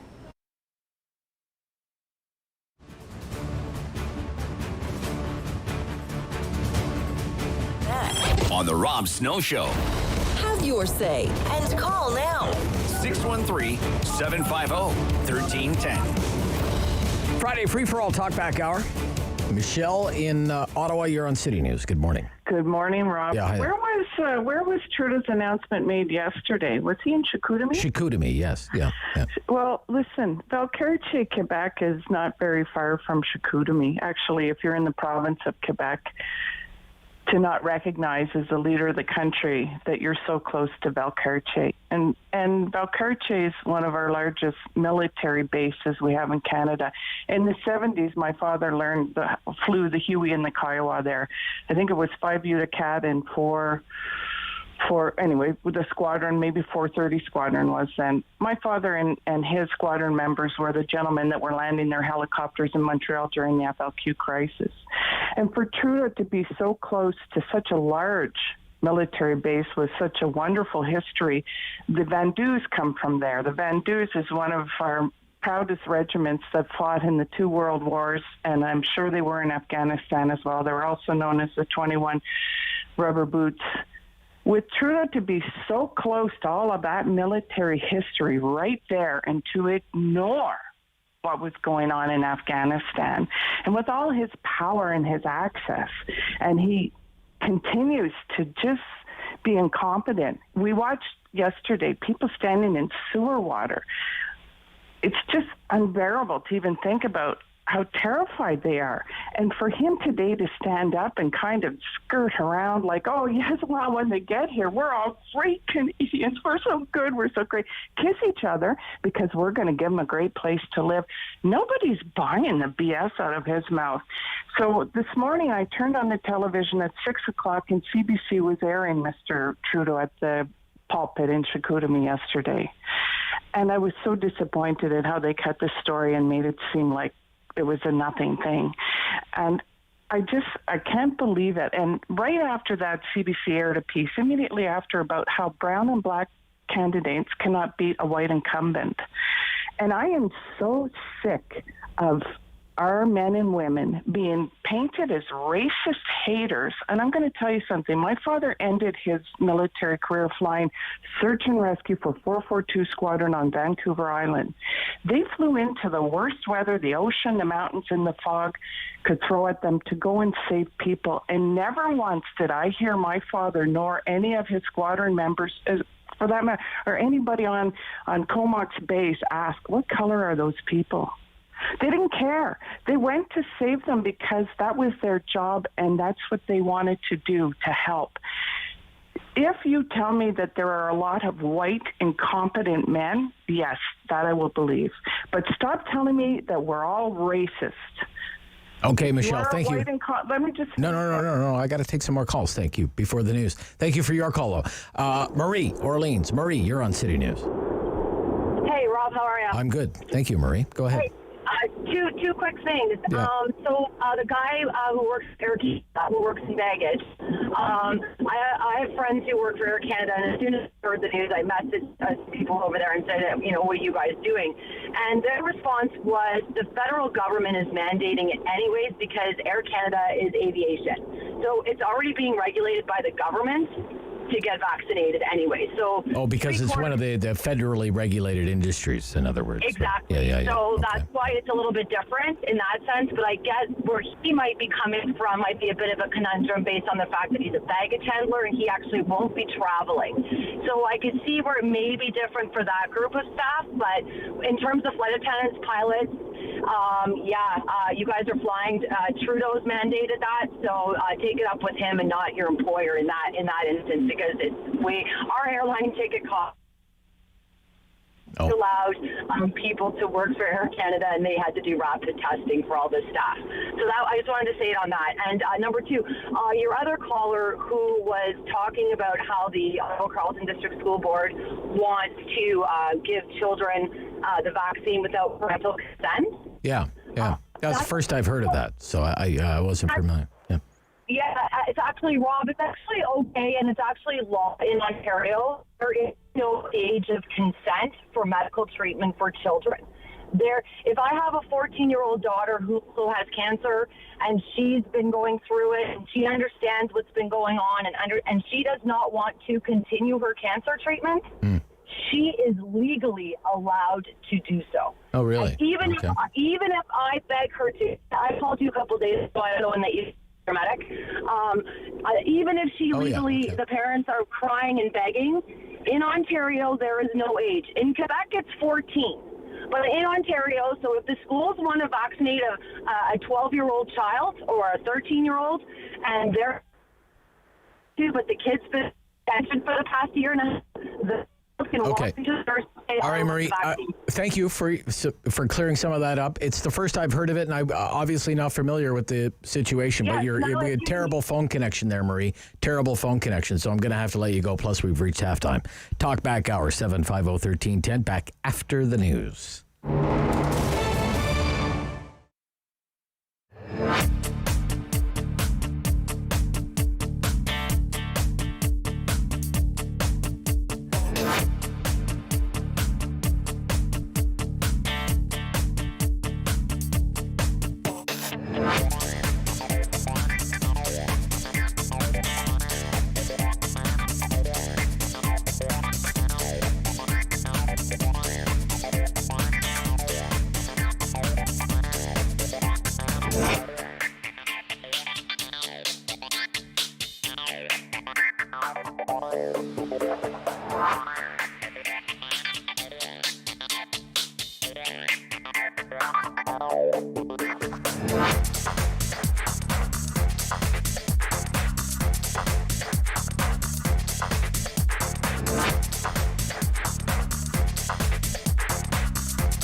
One for local news in Ottawa and the Valley.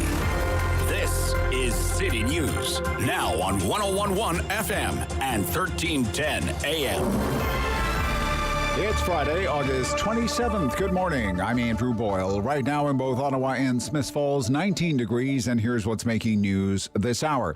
The province says there are 781 more cases of COVID-19 today. 634 of these cases are people who are either not fully vaccinated or have an unknown vaccination status. Due to a data cleanup, 22 of these cases among long-term healthcare workers are not recent cases.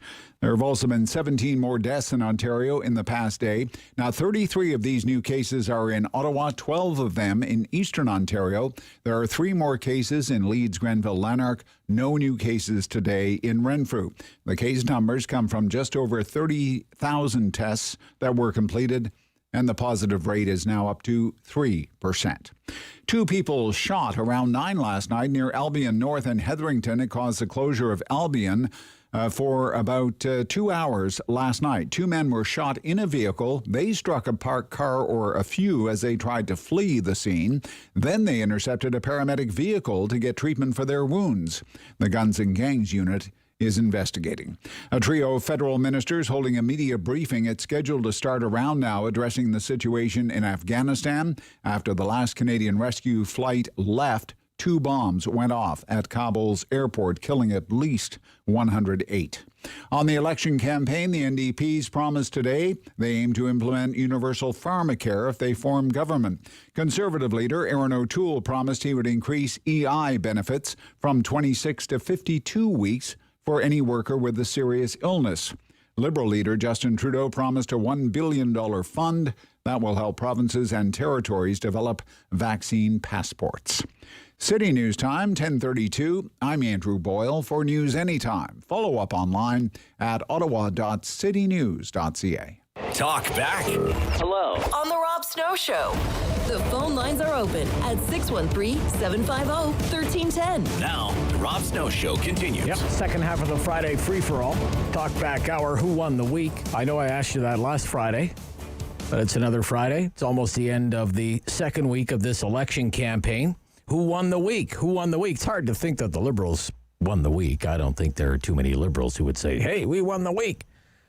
But does that by default mean the Conservatives won the week, or does the week go to the NDP? Maybe it's a draw between the Conservatives and the NDP because Conservative numbers are up, NDP numbers are up, Liberal numbers are down. And I mean, the shock number of the week came from ECOS yesterday, the nightly tracking number that suggested Liberal support has dipped below 30%. And the latest tracking number from ECO says the Liberals are still below 30%. Now Main Street has joined them, saying that the Liberals are below 30%, 29 point something. ECOS has them 29.4. Main Street has some 29.3, but 29 for the Liberals? A number like that should be triggering alarm bells at Liberal campaign headquarters. I mean, they must be wondering how did we get into this mess and how do we get out of it? And yet, if I was the Conservatives, I wouldn't be breaking out the bubbly just yet. And next week might be the most important week of the campaign. Leaders' debates next week. That is an opportunity for all of these candidates to really put their stamp on things. But man, oh man, 29% for the Liberals. I mean, that is a shocking number. Caught me off guard when I saw that number yesterday, and I was thinking about what Keto Maggie told us. He's the pollster from Main Street Research. He's been doing polling for iPolitics during the campaign. He was kind enough to join us on Wednesday.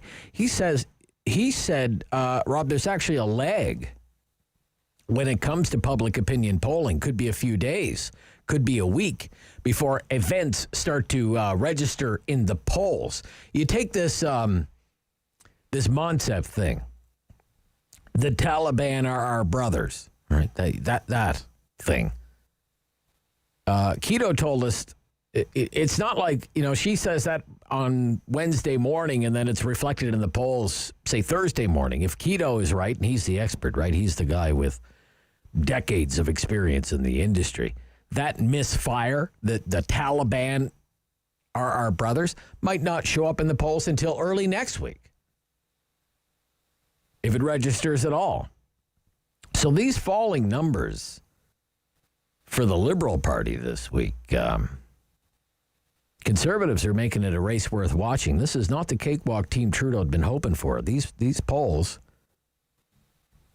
I mean, these polls are showing people reacting to what happened maybe last week, maybe last weekend. So I'll be very curious to see where the polls go from here. But who won the week at 750-1310? 750-1310. Bill in Toronto. Bill, you're on City News. Bill, good morning. Good morning, Rob. Hey, Bill. First of all, polls, I think they usually tend to slant to the Liberal side, and they skew it that way. Yeah, well, okay, there are 29%, it says. I know, so I'm just saying it could even be worse. Could even be worse, yeah, sure. Yeah. But it's Miss Mansa.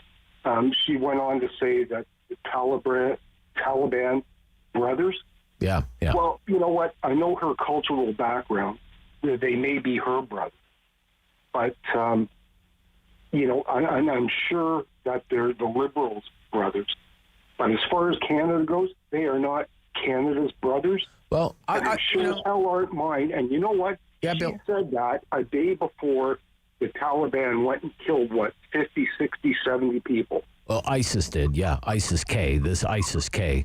But whatever. Do you read the Toronto Sun, Bill? You read Yes, I do. There's a column in there this week. It's in the Ottawa Sun today. I think it was in the Toronto Sun yesterday. Zara Sultani came here as an Afghan refugee who basically says what Monsef is saying, that this is some kind of cultural reference or whatever, is she's making stuff up. It's just not even true. Right. But so, the point is, Rod, you have to go and look to find the actual real news out there. Well, most people may not read the Sun. They might not find that article, and they may just consume the nonsense that Monsef says. And you know what, really, if this is the quality of a Liberal candidate, Maria Monsef, she's an immigration minister. She lied about her entry into the country. Well, I think she's women and gender minister or something like that, right? Yeah. She was the immigration minister at the time when the whole story came out. She's not from Afghanistan. She's from Iraq. Obama. No, Iran. Yeah, her parents are from Afghanistan. I believe she was born in Iran. I believe, Bill, that's how it went. I think people are more familiar with that than you give them credit for. Anyway, the people who listen to this show are Albert, Ottawa. Albert, you're on City News. Good morning.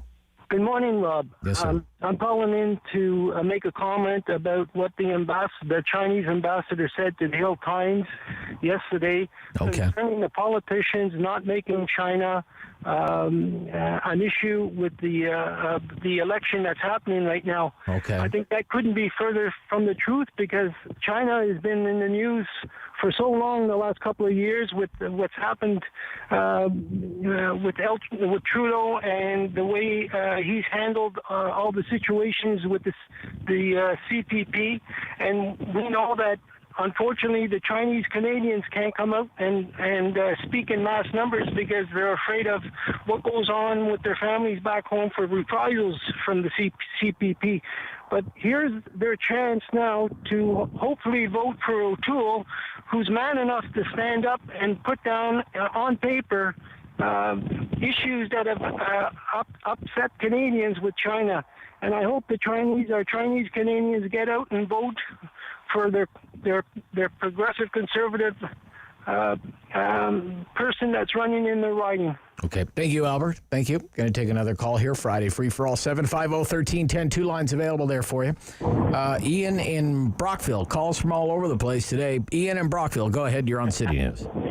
Hello, Rob. I'm going to answer your question for starters here. No wobbly pops being broken out just yet, but I'm going to have to give this week to Mr. O'Toole. Okay. All right. Yeah. And I was going to keep it short, but you say you got 2 lines open. Anyways, what I really wanted to touch on today, which we're all thinking about, is what's going on in Afghanistan. I'm not fired up quite the way the other gentleman was. I always forget his name when you talk to him in the morning. I absolutely love what he has to say, but it's to the point where I'm at a loss for words, and I don't want to abuse the amount of ears that your radio waves get out to. But for those who don't know, we do not all think the way that the government thinks. Right. And for those who are newer to this great place that we call home, it's been a rough year, man. I mean, I've got buddies who go to church every Sunday, and they're Catholics, and they're beside themselves. They're almost ashamed to go to church on Sunday. I mean, we move forward to what's going on in Afghanistan right now, and for what it's worth, I mean, I myself, I don't speak for everybody here in Canada, Rob, but if there was a plane I could jump on today, if I could go park this bulldozer and do $160 down the 401 to get to the nearest airport and jump on that plane knowing I might not come back, call me a bit mouthy because I've never been over there and I've never seen what those brave souls have, but I'd be on that plane tomorrow. Wow. Okay. Thank you, Ian. Thank you for your call. Up next, Mike, Ottawa. Mike. Well, thank you for taking my call today. Pleasure. Yeah, go ahead, sir. Well, I kind of look at it this way. It's not so much who won the week, but I think it's more or less who lost the week. All right. Now, if you think about going back to December 26th of 2005, do you remember that there was a shooting incident that was December in 6, 2005? December 26th, the Boxing Day incident that was in Toronto. There was a shooting incident. And if you may recall that there was a... Oh, Yonge Street, you mean, the Yonge Street shooting, yeah. Yeah. Jane Kriba, yeah. Correct. Okay. And if you go back to that time, that kind of galvanized the Conservatives, and that kind of was the campaign that was used for the law and order for the future Prime Minister, Stephen Harper. And if you look right now, what's going on... Well, I don't know if that is what galvanized. I mean, there was a lot happening, sir. There was a little thing called ad scam, Gomery Commission, sponsorship scandal. It's right? a combination of all these little... Liberals on the take, envelopes stuffed with cash. I mean, corruption, mass corruption all across the province of Quebec. I mean, there was a lot going on in that election, Well, right? you kind of pick one out of it, and that's just maybe one out of a series of 10. But if you look at, say, what's going on right now, Justin Trudeau has had a lot of scandals being and that's one. However, if you look at right now, Krista Freeland had quite the week with a boo-boo. We've had the Monsef from Peterborough, and that's that situation. And then, of course, the crisis going on in Kabul. Well, you just stir it right into a pot, and that's a recipe for failure for Justin Trudeau, because it's one thing for international crisis, but if you've got something like that, that speaks to the synopsis of failure. And unfortunately, on the global stage, Justin Trudeau has been poor, because think about it. Justin Trudeau in the G7 is the statesman or the... Oh, yeah, I love that. He's the dean of the G7, right? Yeah, and people are looking around and they're saying, that guy with the Hollywood hair and the teeth? Come on. You need leadership, real leadership. Okay. And if you look at what O'Toole has been doing, he has everything prepared. He's using compassion because, remember, he's out there thinking of you. Compassion can be a strength, but it could be a weakness for some. However, I look at it this way. For GT, to think that right now, 28, 29%, there's panic in the room right now. Oh, yeah, you bet. 28, 29% for the Liberal Party of Canada. Yeah, one of the most powerful brands in Western liberal democratic society, sir, is the Liberal Party of Canada. I mean, at 29% in the polls. Thank you, Mike. I've got to run here. Absolutely, after 2 weeks in to an election campaign that they called. Absolutely for them. I mean, you have Main Street among leaning and decided as the Conservatives up by 8 points. 8 points. You bet there's panic. Be right back, 10:45. Who won the week? 750-1310, Rob Snow Show, City News.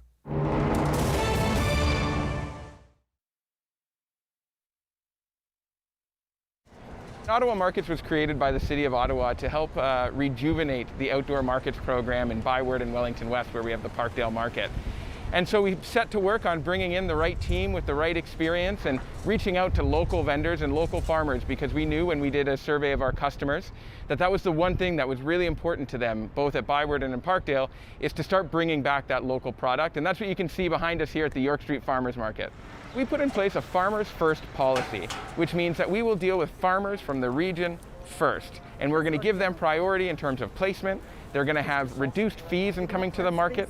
We've also made it free for any farm that's been in operation for under 2 years. The market also put in place a BIPOC initiative, which is a Black, Indigenous, and Peoples of Color initiative, which provides grants and support opportunities for folks from those communities to come on out to the market to reduce systemic barriers that have existed. As a farmer's market, we can have a variety of vendors here, from an artisan to a microprocessor who's taking local ingredients and putting them into a product in a kitchen and selling that, to breweries and distilleries this year, which were changes that the province put in place, which allowed us to bring in a few of those vendors as well, which I think is a nice surprise for people sometimes at 9 in the morning after a pandemic. But it's been going really well, and some of the breweries have been pretty appreciative, because for them, whether it just be doing delivery or curbside pickup, it gives them an opportunity to come back out and talk with their customer and talk about what makes their product so special. Throughout the market, the health and safety protocols that you're going to see, masks are still required. That is obviously the case, and you'll see a number of signs noting that around the area. We've got a number of hand sanitizer units, I call them droids, throughout the area that you can sort of just grab a pump or a squeeze wherever you go. But what we've also had to do is reduce the number of vendor spaces we have in the market by 50%. This ensures that we can guarantee that our vendors are going to have that distance, that we can, have a little bit better flow around the market. But what we also did was, as I said, we created the York Street Farmers Market, which is just microprocessors and local producers only, and that's on Saturdays. In Parkdale, we launched the night market, which is bringing a lot of the same content, but in the evening, and residents are sort of spilling out into the park. So we're looking at what we're doing as trying to support, create, and enhance public space for the residents of the city. It's been great. The community, which is what this market is here for, and then as tourism comes back, obviously we'll welcome all visitors. But the response has been really great. The community's come on out, they're speaking with their wallets and their dollars, which obviously at the end of the day, we want a great experience, but it needs to be a valuable economic opportunity for the vendors who are coming out.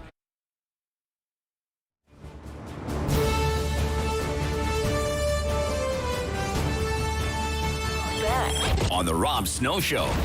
Have your say and call now. 613-750-1310. All right. Final few minutes of our talkback hour for the week. What a week, eh? What a week in news. Just incredible. Just incredible. Yeah. To the previous caller's point, I talked about this, the struggles that the Liberal campaign is having, that nothing highlights it more to me than this stop in Chicoutimi yesterday, because you have the chaos in Kabul. Okay, there had just been this extensive briefing in Ottawa from all the top military brass about the situation on the ground, so tragic and unforgiving. Then just minutes before the Prime Minister starts speaking, we start getting news flashes, news alerts. Bomb blast, Kabul airport, big bomb, many casualties, news alert, breaking news. But the Prime Minister goes ahead with this event in Chicoutimi. And in his opening remarks, he makes no mention of Afghanistan. He doesn't say a single word about it. Instead, he announces a new benefit for seniors, a GIS increase, $42 a month more. Okay. Now, if you need the money, you need the money, good for you. But just bizarre. And we had this news report a few weeks ago. Prime Minister Justin Trudeau now fancies himself to be the dean of the G7. I think that was from Bloomberg. The dean of the G7. And there he is on the cable news networks in an election campaign, not saying a word for 20, 25 minutes about what's going on in Afghanistan. He waits until a member of the press gallery asks him about it. I was watching this here in the studio all unfold from my perch here, and I just couldn't believe what I was seeing. It just summed up the entire campaign for the Liberals. Dean of the G7 talking about a $40 top-up to the GIS. Don't spend it all in one place. While the West is in retreat, thousands of Afghan allies stranded, and jihad is on the march across Afghanistan. I notice a number of columnists are now making a point that I made in one of my Snow and 60 commentaries last week, remembering the death of Alan Kurdi, the boy on the beach, 2015. Happened during the 2015 federal election campaign. And, I mean, pretty much sealed the fate of the Conservatives in that election. images went around the world of that little boy trying to make it to the shores of a Greek island. Syrian refugee.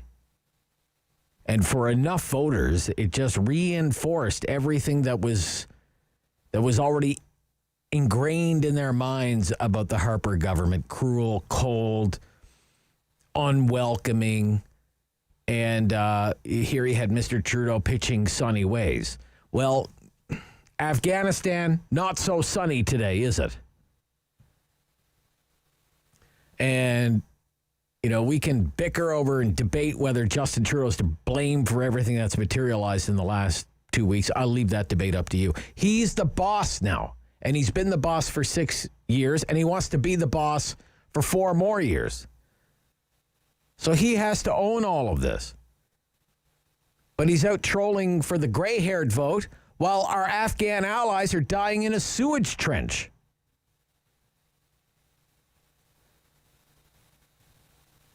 And Aaron O'Toole, in the meantime, released a video last night, made a statement about 3.5 minutes long, never mentioned Mr. Trudeau. Sounded very statesmanlike, I thought.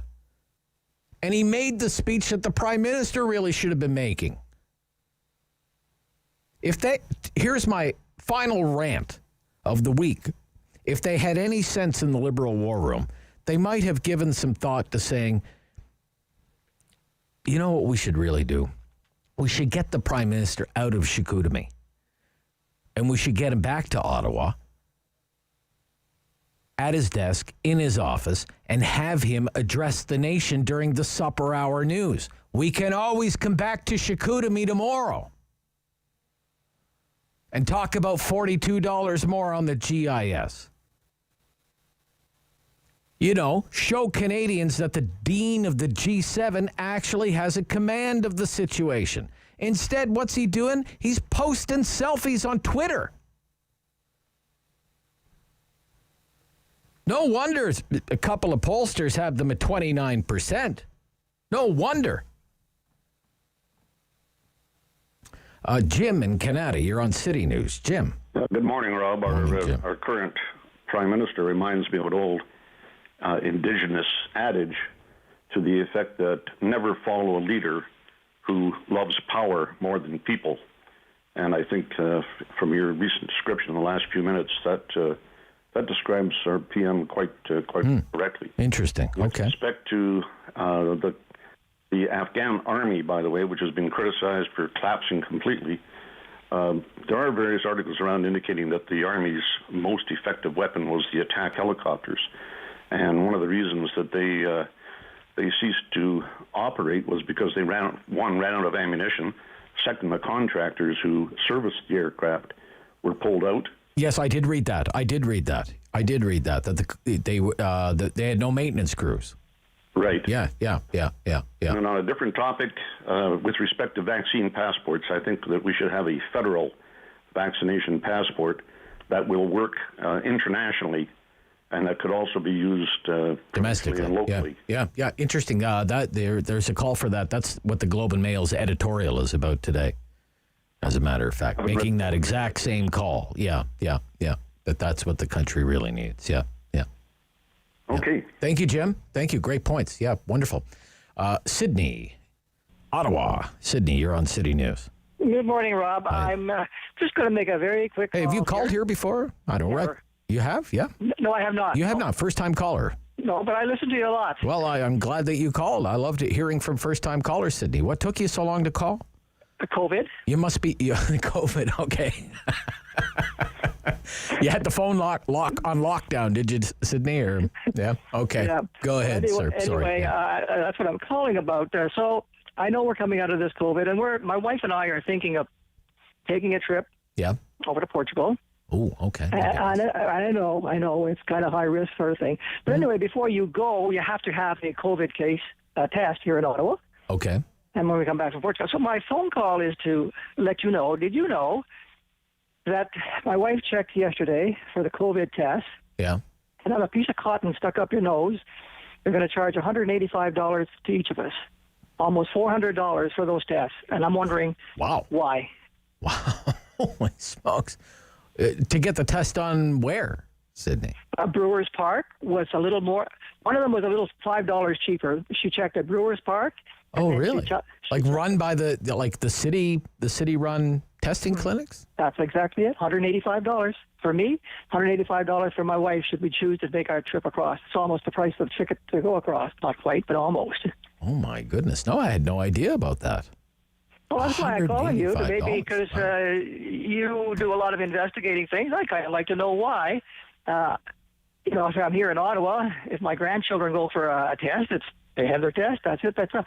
Why all of a sudden is it $185 a person? That is a very good question. You know what, Sydney? We will be following up. And you're telling me this is a City of Ottawa run testing clinic, run by whoever it is, public health or whoever's running it down there. Yeah, she checked twice, once at Brewers Park and once at the pharmacy. Once at Brewers Park and once at the pharmacy. Okay, all right, yeah. Yep, okay.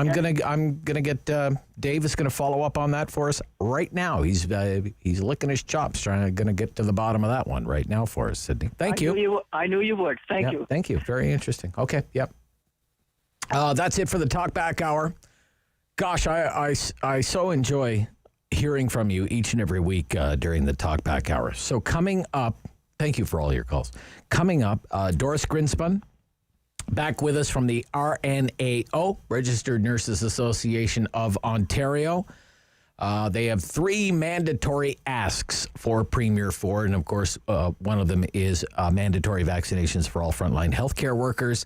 And vaccine passports is another one. We may also touch on what's going on in federal politics, what nurses are voting for in the upcoming federal election. That's coming up right after the 11 o'clock news. Red Blacks home opener, TD Place tomorrow. And what's going on with the Ottawa Senators. Some interesting news items in the mix today. We'll talk about that with Steve Warne from the Steve Warne Project, and the wrap up the week with Queen's Park Week in Review. That's a dynamite hour of talk radio right here on the Rob Snow Show on City News.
In Ottawa and the Valley. This is City News, now on 101.1 FM and 1310 AM.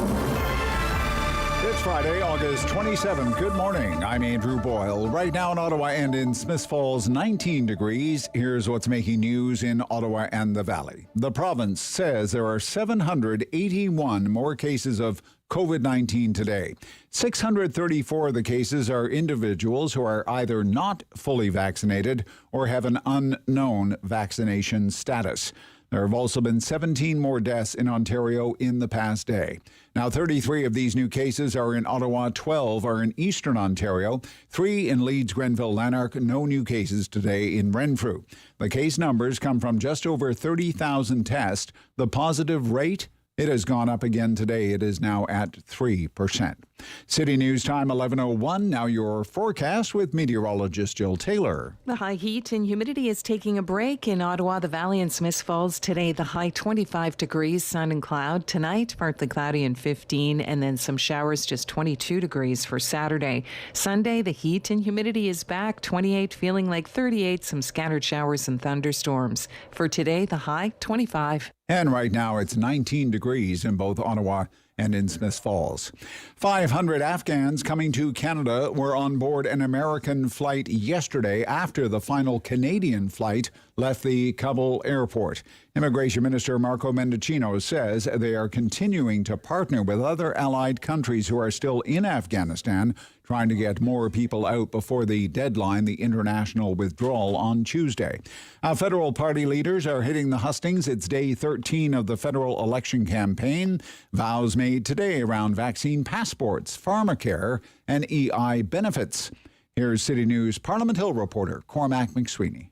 A big promise from Liberal leader Justin Trudeau on the campaign trail today that might change the dynamic of the campaign. With Mississauga Mayor Bonnie Crombie by his side, Trudeau announcing that he will create a $1 billion fund to help provinces pay for their vaccine passport systems if they choose to mandate proof of vaccination. So far, only Quebec and BC have announced these plans, but Trudeau now dragging Ontario Premier Doug Ford into the campaign debate. This is about doing the right thing and the smart thing.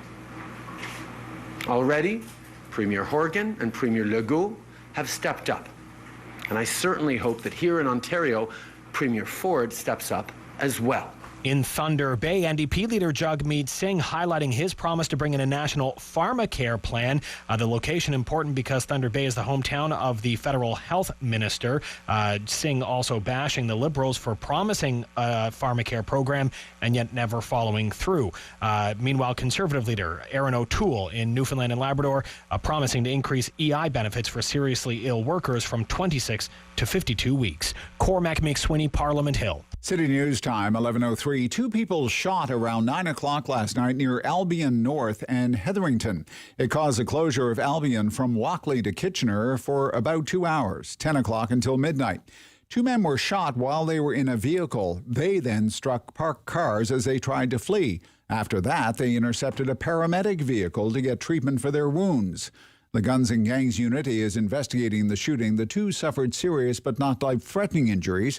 Anyone with information about this, including things like security or dash cam footage, is asked to contact the Ottawa Police Guns and Gangs unit.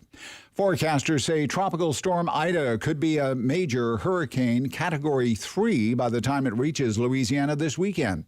Reporter Victor Oquendo says coastal residents are bracing for a dangerous storm surge. Good morning from Lake Pontchartrain, where the waves are already starting to kick up and the rain has been coming down. Although that is not from the storm, she is forecast to pick up strength as she heads this way. The biggest concern for New Orleans, flooding. Could see about a foot of rain in the city, along with some damaging winds. We're also looking at the potential for life-threatening storm surge up to 11 feet along the coast. Now, the governor of Louisiana has declared an emergency for the entire state and says everyone in the danger area should be in a safe place to ride out the storm beginning tomorrow night. I'm Andrew Boyle for News Anytime. Follow up online at ottawa.citynews.ca. The world is changing. So keep up with Rob. The Rob Snow Show returns on Rogers TV and City News, 101.1 FM and 1310 AM. We're welcoming back to the Rob Snow Show on City News this morning Doris Grinspun from the Registered Nurses Association of Ontario. Good morning. Welcome back. Good morning, Rob. How are you? I'm good. It's great to hear your voice, and I hope you're well. I am well. I would be better if there was a vaccine passport and mandatory vaccination for all healthcare workers and educators. Okay, so why are you in favor of a vaccine passport? We see some provinces moving in this direction, but not the province of Ontario. So let me tell you something, Rob. Yeah. Our province and our premier will move too. The problem is he will move too late, as always, and perhaps too little.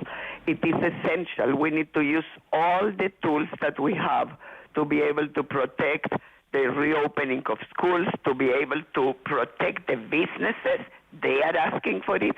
Everybody is asking for it. That is, including yesterday, all the medical officers of health of the 34 units, and they said there will be never a constitutional issue with it. Everybody's ready but the premier. Even people in his own cabinet are ready. Rob, we want people that have been waiting for 18 months for procedures and surgeries to be able to get them, instead of the beds being occupied by people that are unvaccinated or partially vaccinated. We want kids of all ages and adolescents to go to schools, to go to universities, to go to what they do every time, and they for that need to show the proof of negative test or the vaccine. One doesn't, by the way, replace the other. Vaccine test doesn't replace vaccine. So the first protection is vaccine. And for children that are below 12 is that their people around them be vaccinated and that they wear a mask. And then the passport will push that.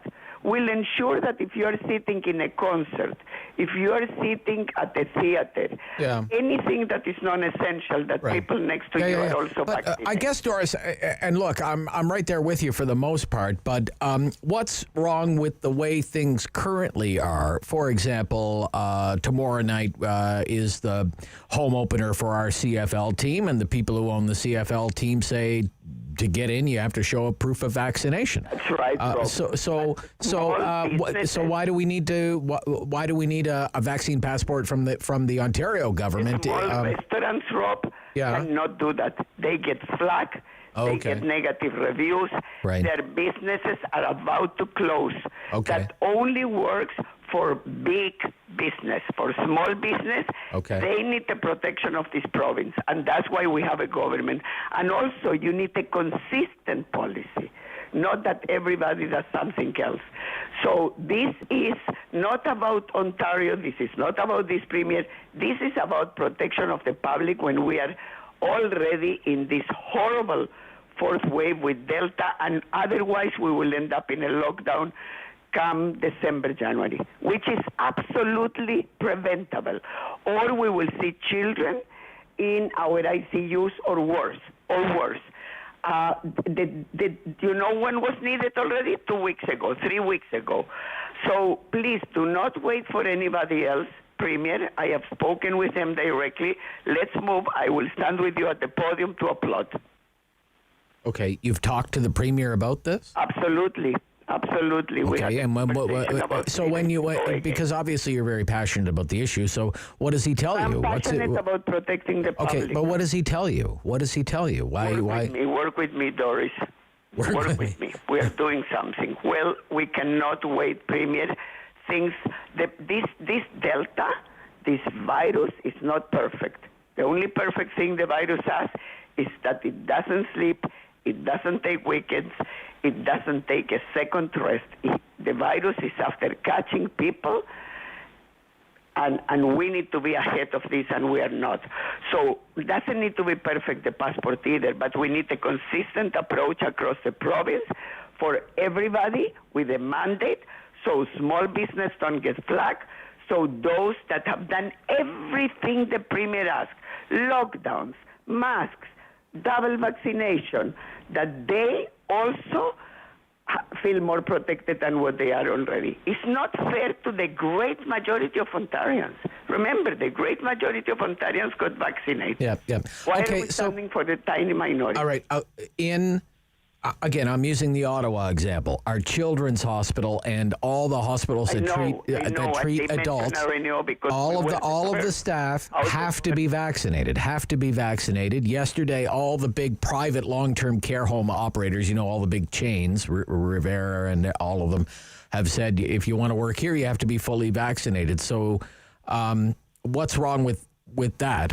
Because you'd like more. Yeah, you would like more than that. You mentioned that the big change. You just said it yourself. Yeah. Big change. Yeah. We need every single nursing home to be able to say that without repercussions.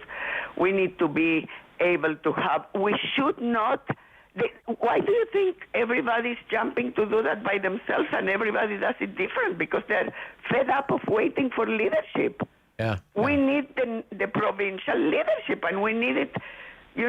A month ago, when we asked first, June 12th is when I first asked the Premier, and we have been since then with the 3 mandatory asks.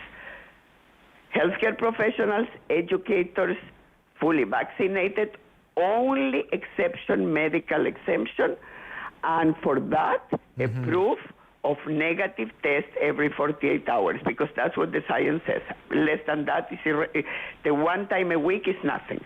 And then vaccination passports for every single eligible Ontarian for public spaces that are non-essential, of course, right? Yeah. And if they don't have it, proof of negative test.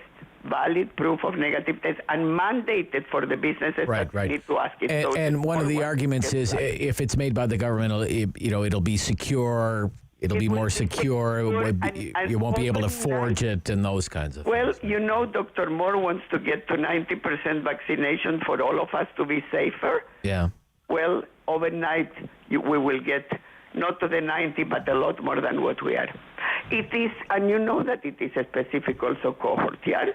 It's the cohort that is younger, right? Yeah. That thinks that nothing will happen to them, the usual, right? Yes. I mean, I'm not, I know young people, and you too. And either they got one vaccine and not the second, or they got none. So it's not only the anti-vaxxers. This will encourage them because they also want a life. They also want to get together and go to events. So let's do it. Let's do it, Premier. We will be all there applauding you. Let's do it. Okay. What, your organization, you're not a union, but I want to know what the nursing profession would like to see from the federal parties in the election. Yeah, so we did put a policy platform. I invite people to go and look. It's at the rno.ca. We are actually the arm of the profession that deals with policy. Yeah. So we did put one. And we are asking, of course, long-term care standards. That goes without saying. It was a tragedy. And it was a tragedy that was there before, but it magnified like with a magnifying glass. So we need national standards that actually say what is that you will have in terms of staffing patterns there, and we specify that in the platform. So again, there is consistency, and we don't need to fight about for-profit, not for-profit, but we need to then know the baseline of staffing is there. And we haven't heard exactly what we want, some progress, but, we are pushing for more. Okay. We also want to deal with the opioids crisis. I mean, people seem to have forgotten, most people. There was a crisis before the pandemic, as you know, across this country and in Ontario too. And it only got worse as expected with the pandemic. So we need absolutely to deal with that. We need to do what we need to do to bring justice and repair to our indigenous communities. The Truth and Reconciliation, all the calls for action need to be put in place. Yeah. Kids are not Doris, even having some of them still clean water. Let me ask you, Doris. I want to ask you a question, okay? Yes. Mr. Trudeau made an announcement. It's the same pledge that he made in 2019. I'm going to get the funding to hire 7,500 doctors and nurses, okay? You're with the Registered Nurses Association of Ontario. How long does it take to train a registered nurse? So first of all, when Prime Minister Trudeau says that, that means only for areas where the federal government has jurisdiction. I would put the nurses and doctors that he hires mainly in our indigenous communities that are deprived from permanent human resources. They keep bringing people, as you know, in and out. Yeah. That cannot provide the type of care that people need and deserve. Yeah. So that fits with the other requests. But let's say it's 3,000 or 3,500 nurses or whatever the number ends up being. Where do you get them? Where do you get them? There is an interesting phenomenon, Rob. There is an exodus of nurses, and there is an influx of people that want to become nurses across the world. This pandemic exhausted nurses, so we need to do everything that we need to do to retain the ones we have, but there are also many, many young people or people that are looking for a second career that want to become nurses. I have no doubt that we can do even grow your own within indigenous communities. We can do also for other vulnerable communities. We need to tackle the issues, and we need to put human resources for those communities on permanent basis. Okay. But let's say I graduate from high school this year and I want to be a nurse. How long does it take?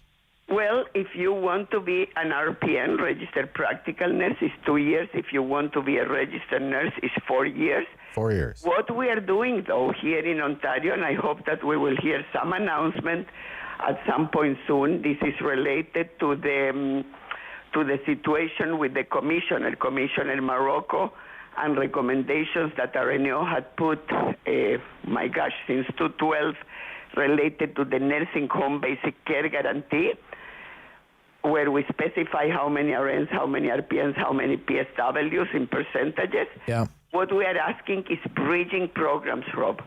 Bridging programs, build okay. a career in Ontario. So if you came from a country where you were an RN or an RPN and you here needed to put food on the table, didn't have time for the lengthy process that takes to renew your license for being a nurse, then many start as a PSW. But I have one colleague that is now starting in Ryerson from PSW to RN.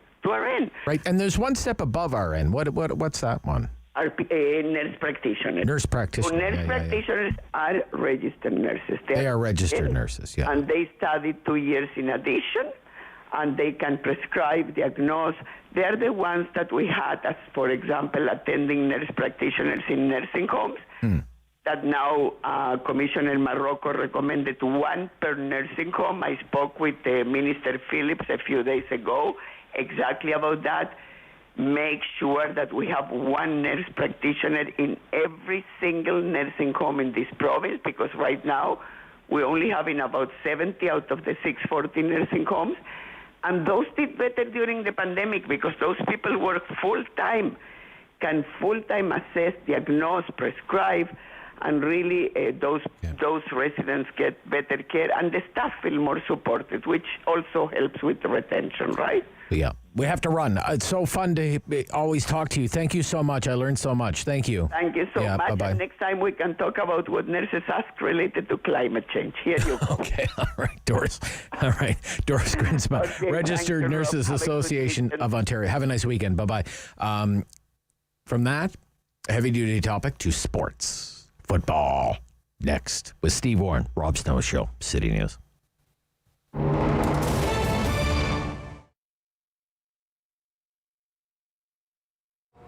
So the birth of absinthe was 2002, I think, 2003, and I was working at Urban Bistro, happily, where Allium is now.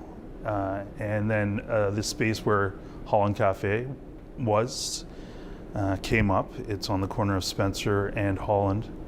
And I spoke to the landlord, and there's a lot of interest from a lot of other people, but he and I just, got along super well, and he put a lot of faith in me. So Carmen Turner is his name. He gave me the lease to the place and really pretty much gave me all the equipment in the place. I was really lucky. I've been really lucky with landlords that way, actually, both my current landlord and Carmen Turner.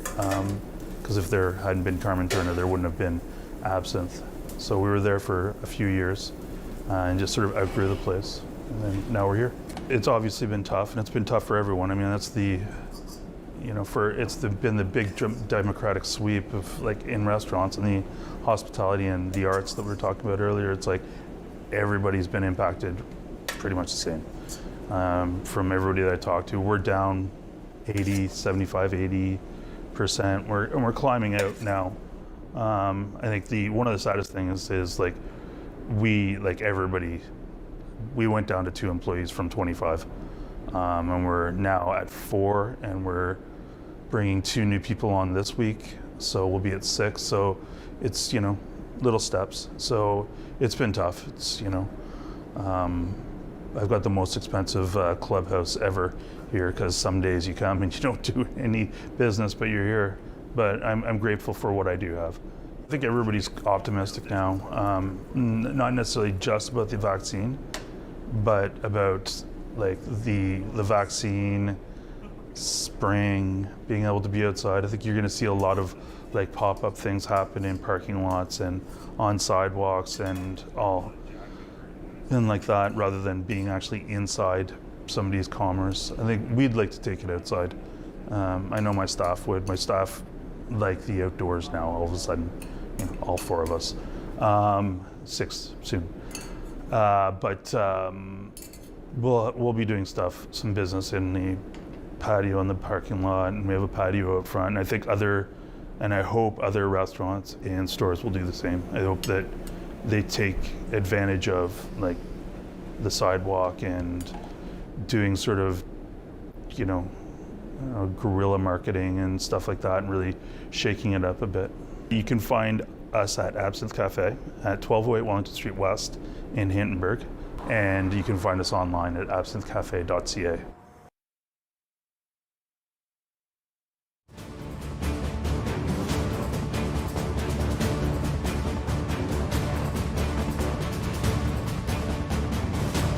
Fun. The Rob Snow Show returns on Rogers TV and City News 101.1 FM and 1310 AM. In sports, Steve Warne back from the Steve Warne Project. Morning, Steve. Morning, Rob. Bruce Garriock, your friend of mine, heck of a dancer for a big guy. I'd like to talk about what he's writing about in the Ottawa Sun today. First, he has Blue Line Battle, and then he has a write-up on the Kachuk negotiations.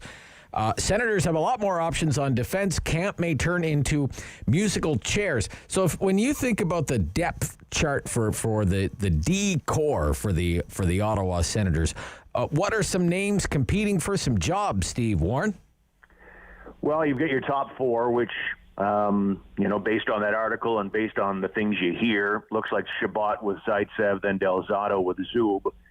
And then after that, it's pretty much anyone's guess, 5 guys for 2 spots.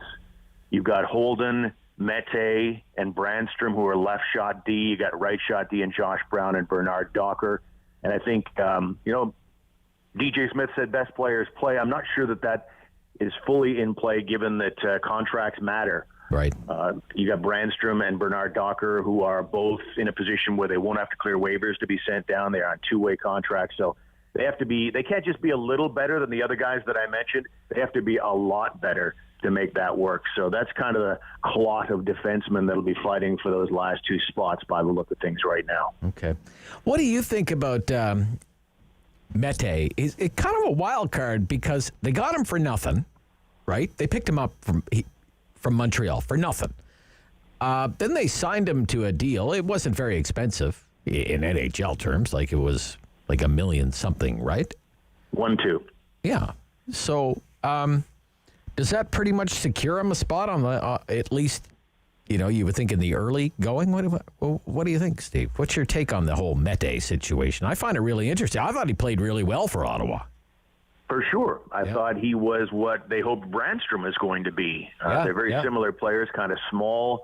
They move the puck well. It looked to me like Mete was a slightly better skater than Brandstrom. But you have Nick Holden, who comes in the Evgeny Dadonov deal, who kind of complicates things at left D.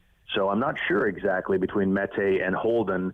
Not sure how much Holden has left in the tank at age 34. He's had a good NHL career, not very physical at all, but he had a nice playoff run with Vegas, so he's certainly in the mix. And I don't think, even though I said Michael Del Zotto is probably in that 3-4 role, I don't think he's guaranteed anything either, but he does have the inside edge, I think, as they break camp in a couple of weeks' time.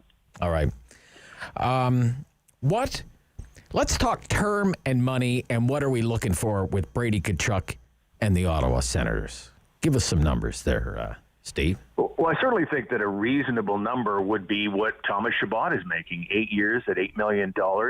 And this week's news that Andrei Svechnikov from Carolina signed his big 8-year deal, $62 million. So that's an average annual value of $7.75 million. So I think that kind of sets the market in general terms, because those two were, Svechnikov was second overall in the 2018 NHL draft, and Tkachuk went fourth. I like Tkachuk just a little bit better than Svechnikov. So 8 years at $8 million seems perfect from a market standpoint and the Thomas Chabot angle as well.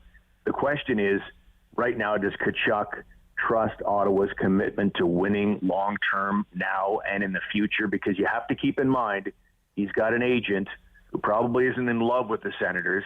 His agent is Craig Oster, and he's also the agent for Erik Karlsson, Mark Stone, and J.G. Pageau. Oh, no. Oh, my God. So we know what happened to those guys with this organization. Yeah. So I think, the short-term deal is still my guess. Yep. Because in 3 years, he'll be an even better player and then go after his big money long-term at that stage. But he's lived through the entire Sens rebuild or the fire sale or the cost-cutting, whatever you want to call it.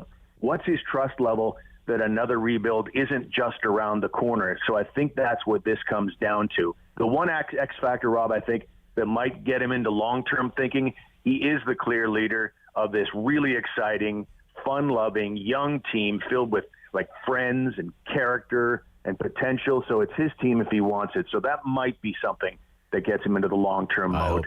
I hope so. Me too. I hope we get some news on it. I'm kind of starved for Sens news, to tell you the truth. But it won't be long. It won't be long until we're inundated with it. And they'll be back on the ice, so that'll be fun. Back on the field tomorrow at TD Place. It's BC Lions, Ottawa Red Blacks. I watched the game last weekend.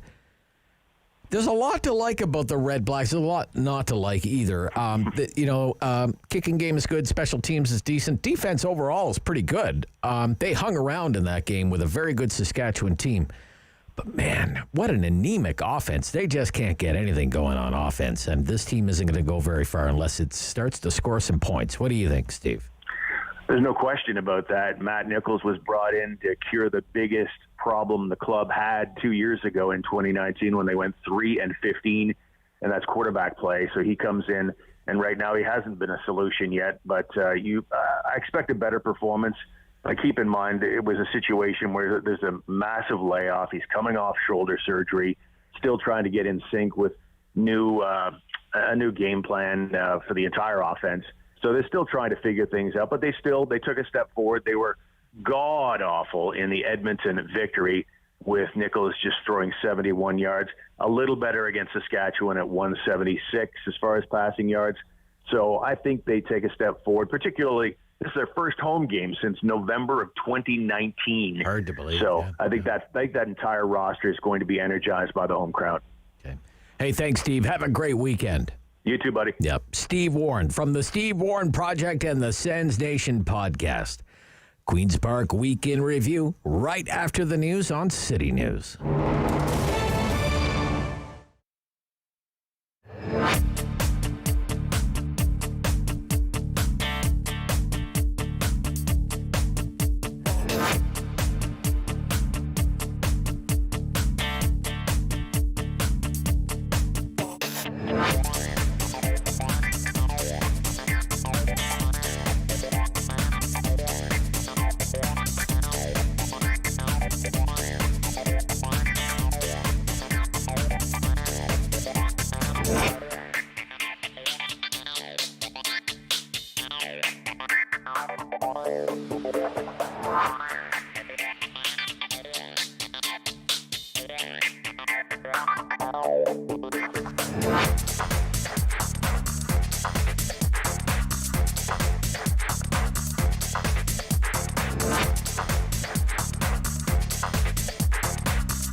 one for local news in Ottawa and the Valley.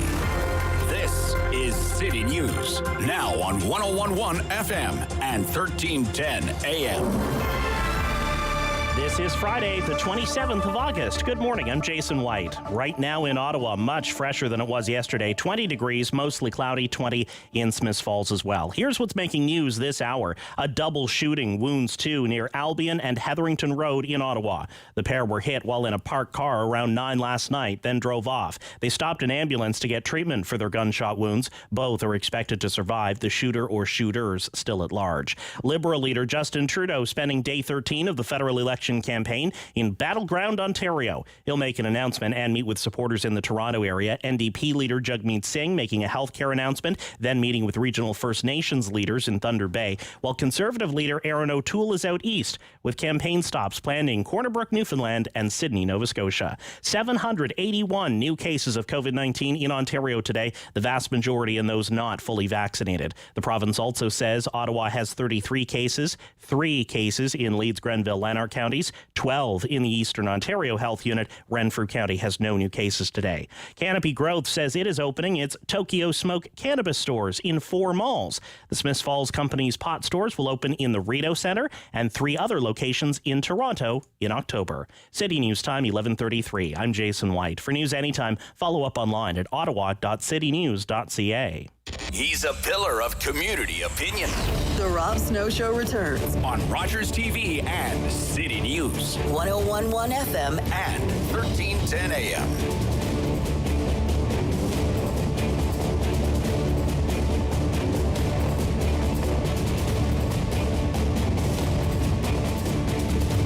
All right, it's time for Queen's Park Week in Review on the Rob Snow Show. And the gang's all here. We have Ottawa South Liberal MPP John Fraser. Good morning, John. Good morning, Rob. Yeah, nice to hear from you. Gilles Bisson, New Democrat, Timmins. Good morning, Gilles. Good morning. In Timmins, I'm assuming. In Timmins, yeah. That's good. I paid $1.39.9 today for gas in Ottawa. What are you paying in Timmins? You must be paying north of $1.40 now. You were $1.44 last week, I think. I gassed up this morning. It was $1.40 point something. $1.40 point something. Okay. Yeah. All right. Well, maybe for Timmins, that's not bad these days, I guess. Well, you paid $1.39. It's almost off the price. Yeah. Dave Smith, Progressive Conservative, and forgive me, sir, I don't know the riding again. I forgot the riding. Beautiful God's country, Peterborough-Kawartha. Peterborough-Kawartha. Yeah, okay. Thank you, Dave Smith, for being on the show again today. All right, let's jump right into it. I want John to go first for our Queen's Park Week in Review. John, for this week, John, let's begin with vaccine passports, okay? We have a group representing Ontario's public health units. For example, I had Dr. Cushman on yesterday from the Renfrew District Health Unit. We've heard from Dr. Paul Remiliotis, Eastern Ontario Health Unit, calling for a provincial vaccine certificates system, restricting access to non-essential activities to those who are fully immunized. The Ontario government isn't committing to such action. What's the position of the Liberals on this? Well, the Ford government should be instituting a vaccine passport or certificate. It's a public health measure. And what it does is it allows businesses to protect themselves and their customers and their staff by making sure, if they decide, that people who are it's restricted to people who are vaccinated. Some people are doing that with a PCR or a test as well too. Mm-hmm. But it's a tool that where people congregate in areas that are non-essential, we can make it safe, and that slows the spread of the Delta variant. So, BC and Quebec have done it. TD Bank just said, and I think it might have been CIBC as well too, the provinces that don't have a vaccine passport, their prospects for economic recovery are going to be lower. So the medical officers of health are saying, we're going to do this without you. Universities are asking for it. Chambers of Commerce are asking for it. Mayors are asking for it. Dr. Cushman seemed to indicate they might not do it by health unit, but rather by maybe LIN or something like that, something like that. There are applications that are out there that are quite usable. There's Can Immunize, which is an Ottawa-based company, and we have vaccine certificates for school kids on that app.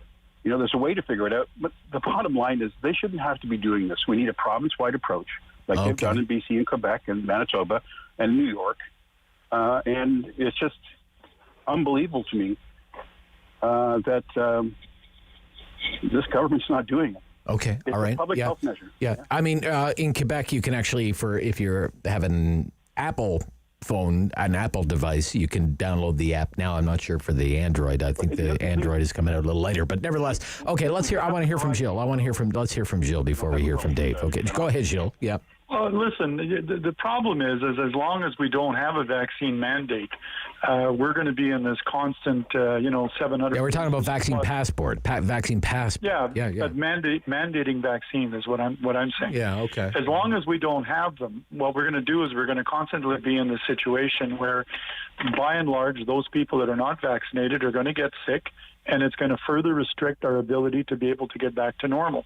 So people refusing to get vaccinated are not helping themselves. What they're doing is they're slowing down the process of reopening.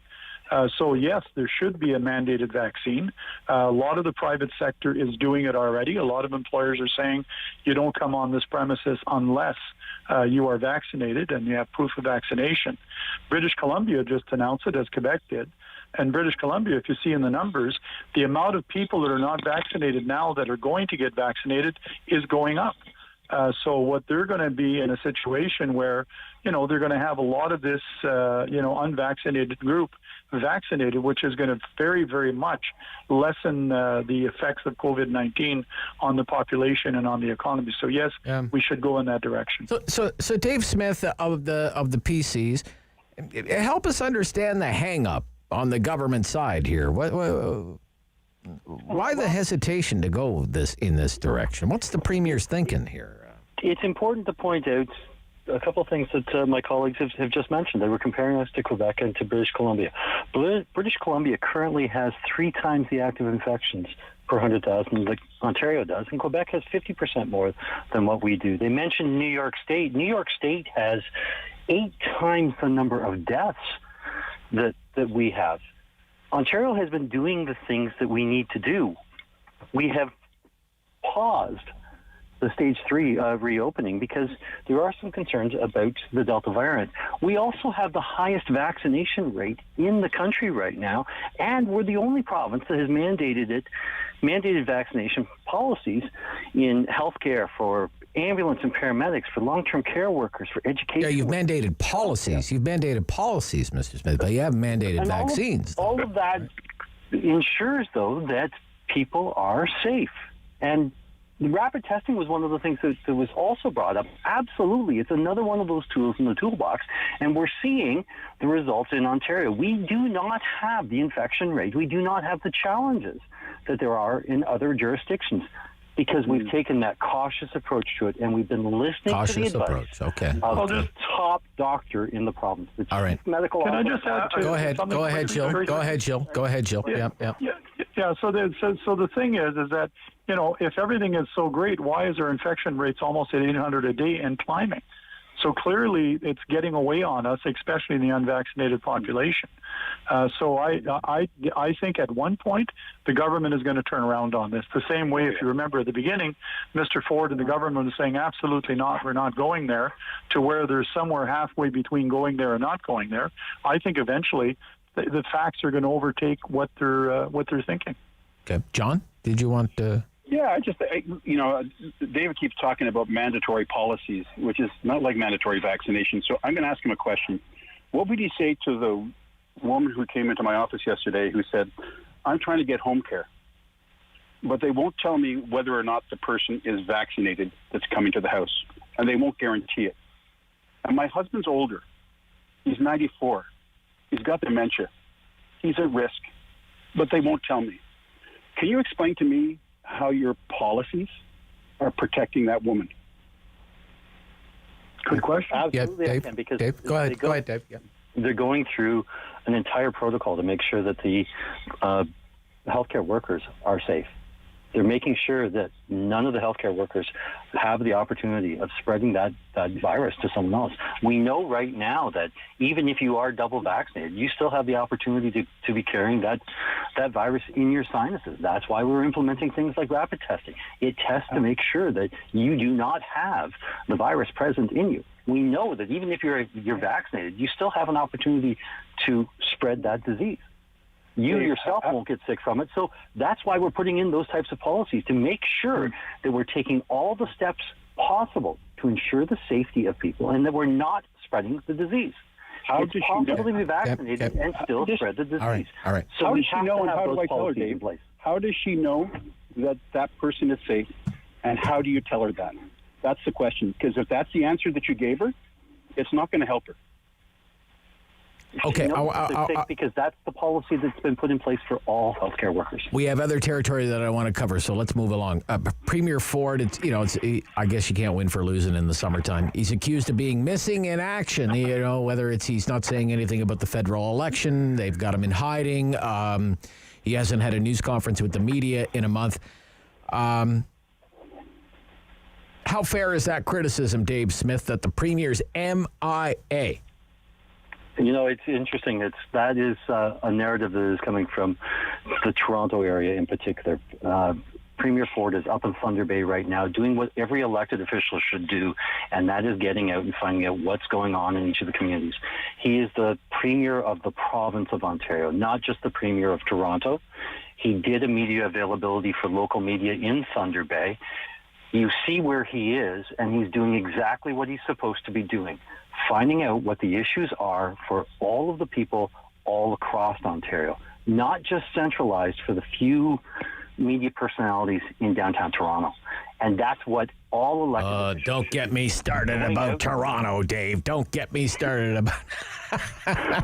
There seems to be a bubble, though. Yeah. Not out front in Toronto. And they cheer for the Leafs, too, Dave. They cheer for the Leafs. Okay. Montreal. All right.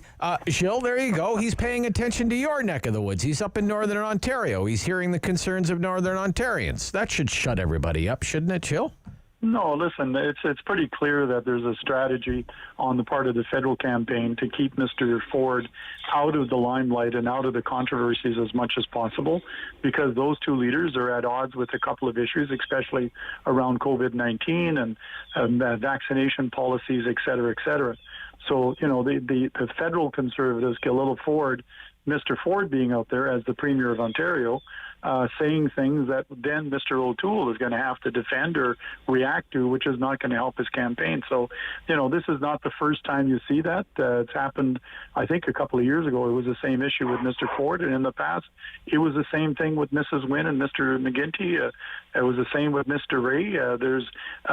When a premier is not as popular and is not exactly on side with the federal party, that's the type of approach that's taken. John? Yeah, is the Premier MIA, in your opinion? Is he missing in action? But I don't really care whether he's in Toronto or Peterborough or Ottawa or Wawa or Thunder Bay. It's actually MIA on the issues that are important. Like the issue I just mentioned about the woman who was in my office asking a very serious question about how come she can't know that the worker that's coming, home care worker that's coming into her home, is vaccinated. That's a serious question.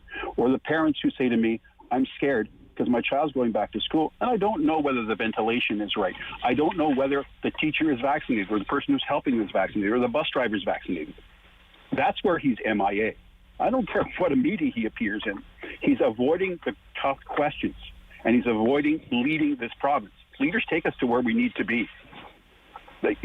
Doug Ford doesn't seem to be able to do that because these important questions that are in front of people, he's just avoiding them.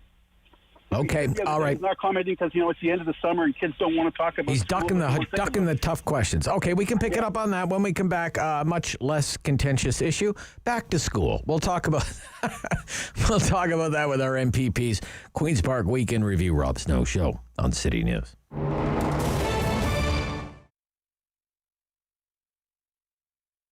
I always knew I was going to own my own business, and I've always wanted to have a store. And I sort of figured when the right concept came together at the right time, I would move forward with that plan. And so through doing some environmental initiatives in the restaurant group that I was with prior to opening this store, it just triggered my path towards being more environmentally conscientious and wanting to make more of a difference, and hopefully encouraging, inspiring other people to want to do the same, at which point the idea for All Eco was born. I have some really fun products. I have a really wide spectrum of products. So the things we look for in terms of qualifying products are sustainably made, upcycled, recycled, zero waste, all natural, no harmful chemicals to like the environment or to our bodies. We have like fun stuff, so like really clean burning candles, lots of really natural body care and skin care. I put a real emphasis on Canadian products. I really try to support up and comers, and I always source Canada first. The refill bar is really important to me. It's really huge. I think that's been exciting as well, because I thought it was going to be a real process in convincing people that this is a better way to go. And actually it was just like right away there was a built-in affinity towards doing refill, which has been great. We closed, I think, probably we were closed down by before the second week of March. Just didn't feel we could comfortably or confidently stay open, even though I do sell essential products, like in terms of the cleaning. But we just didn't feel we could make a safe space for ourselves or our customers at that time, and especially with the information we had at the time. So we did close our doors, at which point I did not have a website, because that was I hadn't even scheduled myself to have a website at that point. So that was sort of like full speed moving towards that and trying to drive the business, at the same time still get myself on the map because I was so new. So during that time, as we were building the website, we were still doing a lot of video shopping and private shopping, online shopping, like online phone, text. Any way I could do business, I was doing it.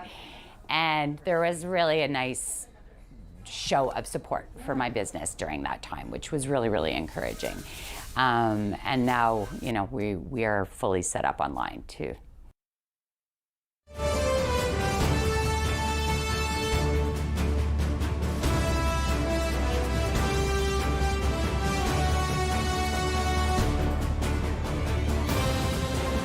Opinionated Ottawa icon.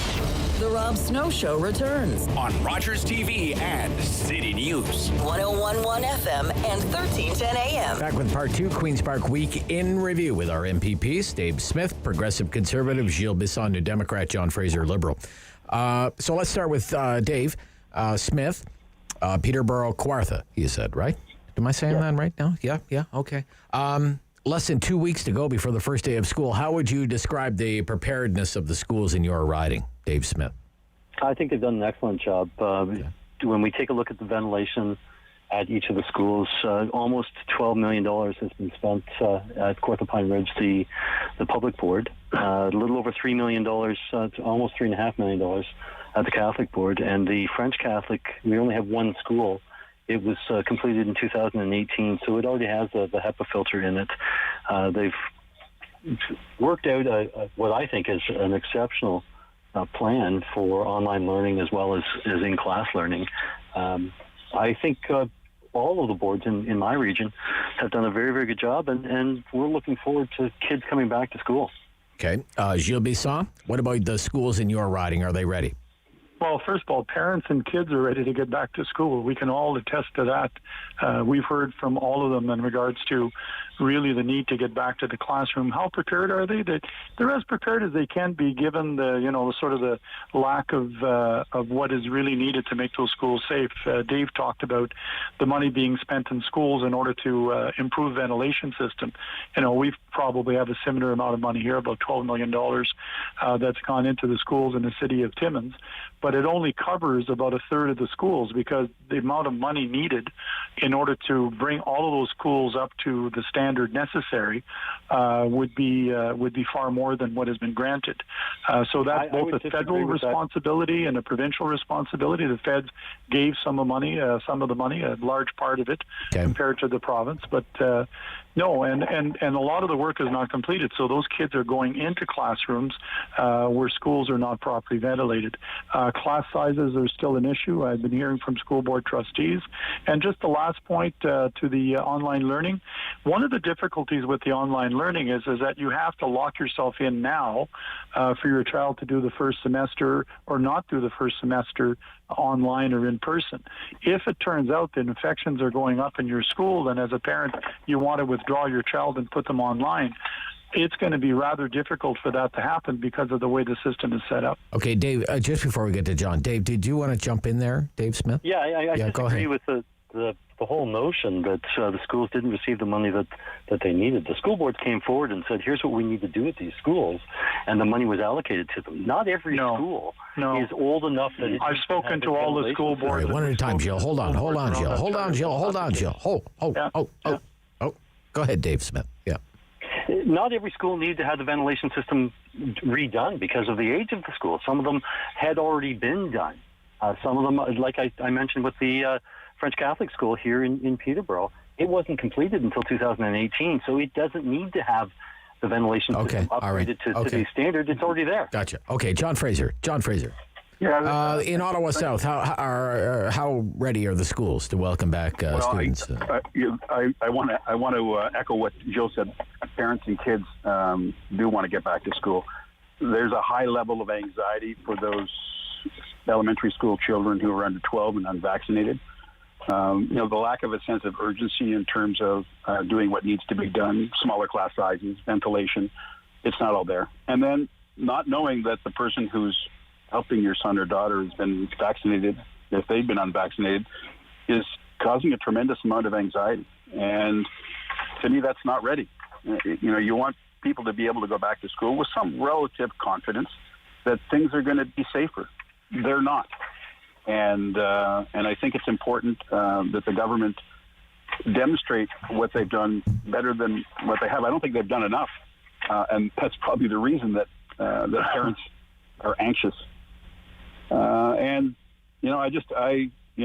There's a lack of a sense of urgency in this government, and they've wasted precious time. And whether it's on schools and ventilation, and smaller class sizes.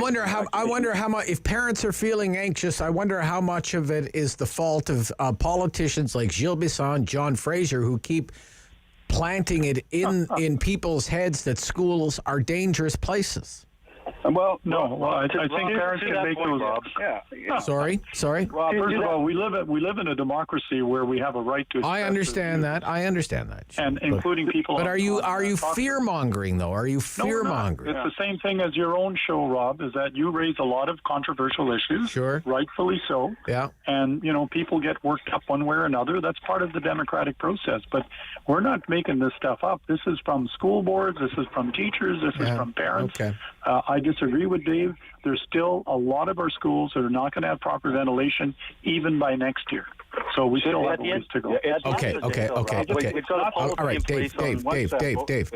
my gosh, it's our gig. You're giving Dave Smith a rough ride today. Dave, go ahead. Yeah. At the end of the day, there is a policy in place at all of the school boards to ensure that everybody is safe. There is a testing procedure that they go through. There is PPE that everyone will have to have. There is vaccinations, absolutely. There's changes to the ventilation system. There is so much that has been put in place to ensure that it is safe. And over the last year, we saw that Ontario schools were the safest in the country. Okay. And you're absolutely right. A lot of it is simply fear-mongering. If you look at what the policies are, if you look at how we're trying to ensure the safety of everyone, you will see it is a safe plan because it is a complete plan. So are nurses fear-mongering? Are doctors fear-mongering, David? Because we're just echoing their voices. We're listening to the experts. And when you guys didn't lock down, when the people were telling you to lock down, were we fear-mongering? No. Okay. I don't okay. think we're listening to the chief medical officer of health in the province. The top doctor in the province is the one who is giving the advice to us on it. It's not a couple of guys named Larry, Curly, and Moe sitting around the pool talking about it. Smith, Bisson, Fraser. You know who we need? We need to bring back Yakubuski. Yakubuski. He would take us out with Kumbaya and everything would be good. Yeah, we do need Yak. Yeah, it is the guy in the corner office, though, David. All right. Do I have this right? The House is back, the legislature is back on the 13th of September. Is that right? Yep. That is the case. Okay. And when was the last time you were all in the House? Would have been at the end of May, beginning of June. May, June. Okay. First week of June. Oh, first week of June. Okay. All right. All right. So not long. What, 2.5 weeks or something like that, I guess. Okay. All right. Thank you to both of you, all three of you. Dave Smith, great weekend. Thank you, Dave. Gilles Bisson in Timmins and John Fraser, Ottawa South Liberal. Thanks, Rob. Back on Monday. Have a wonderful weekend. Samuel Pratt Show after the news on City News. The Rob Snow Show.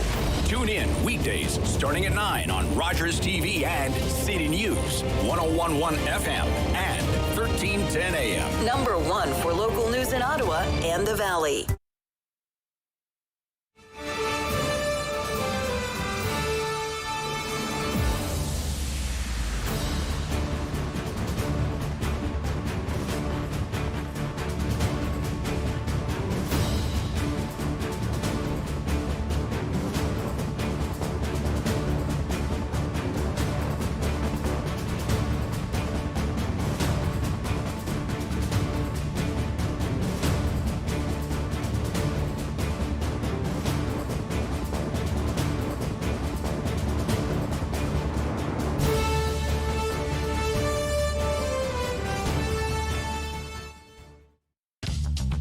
This program is brought to you by Ignite TV.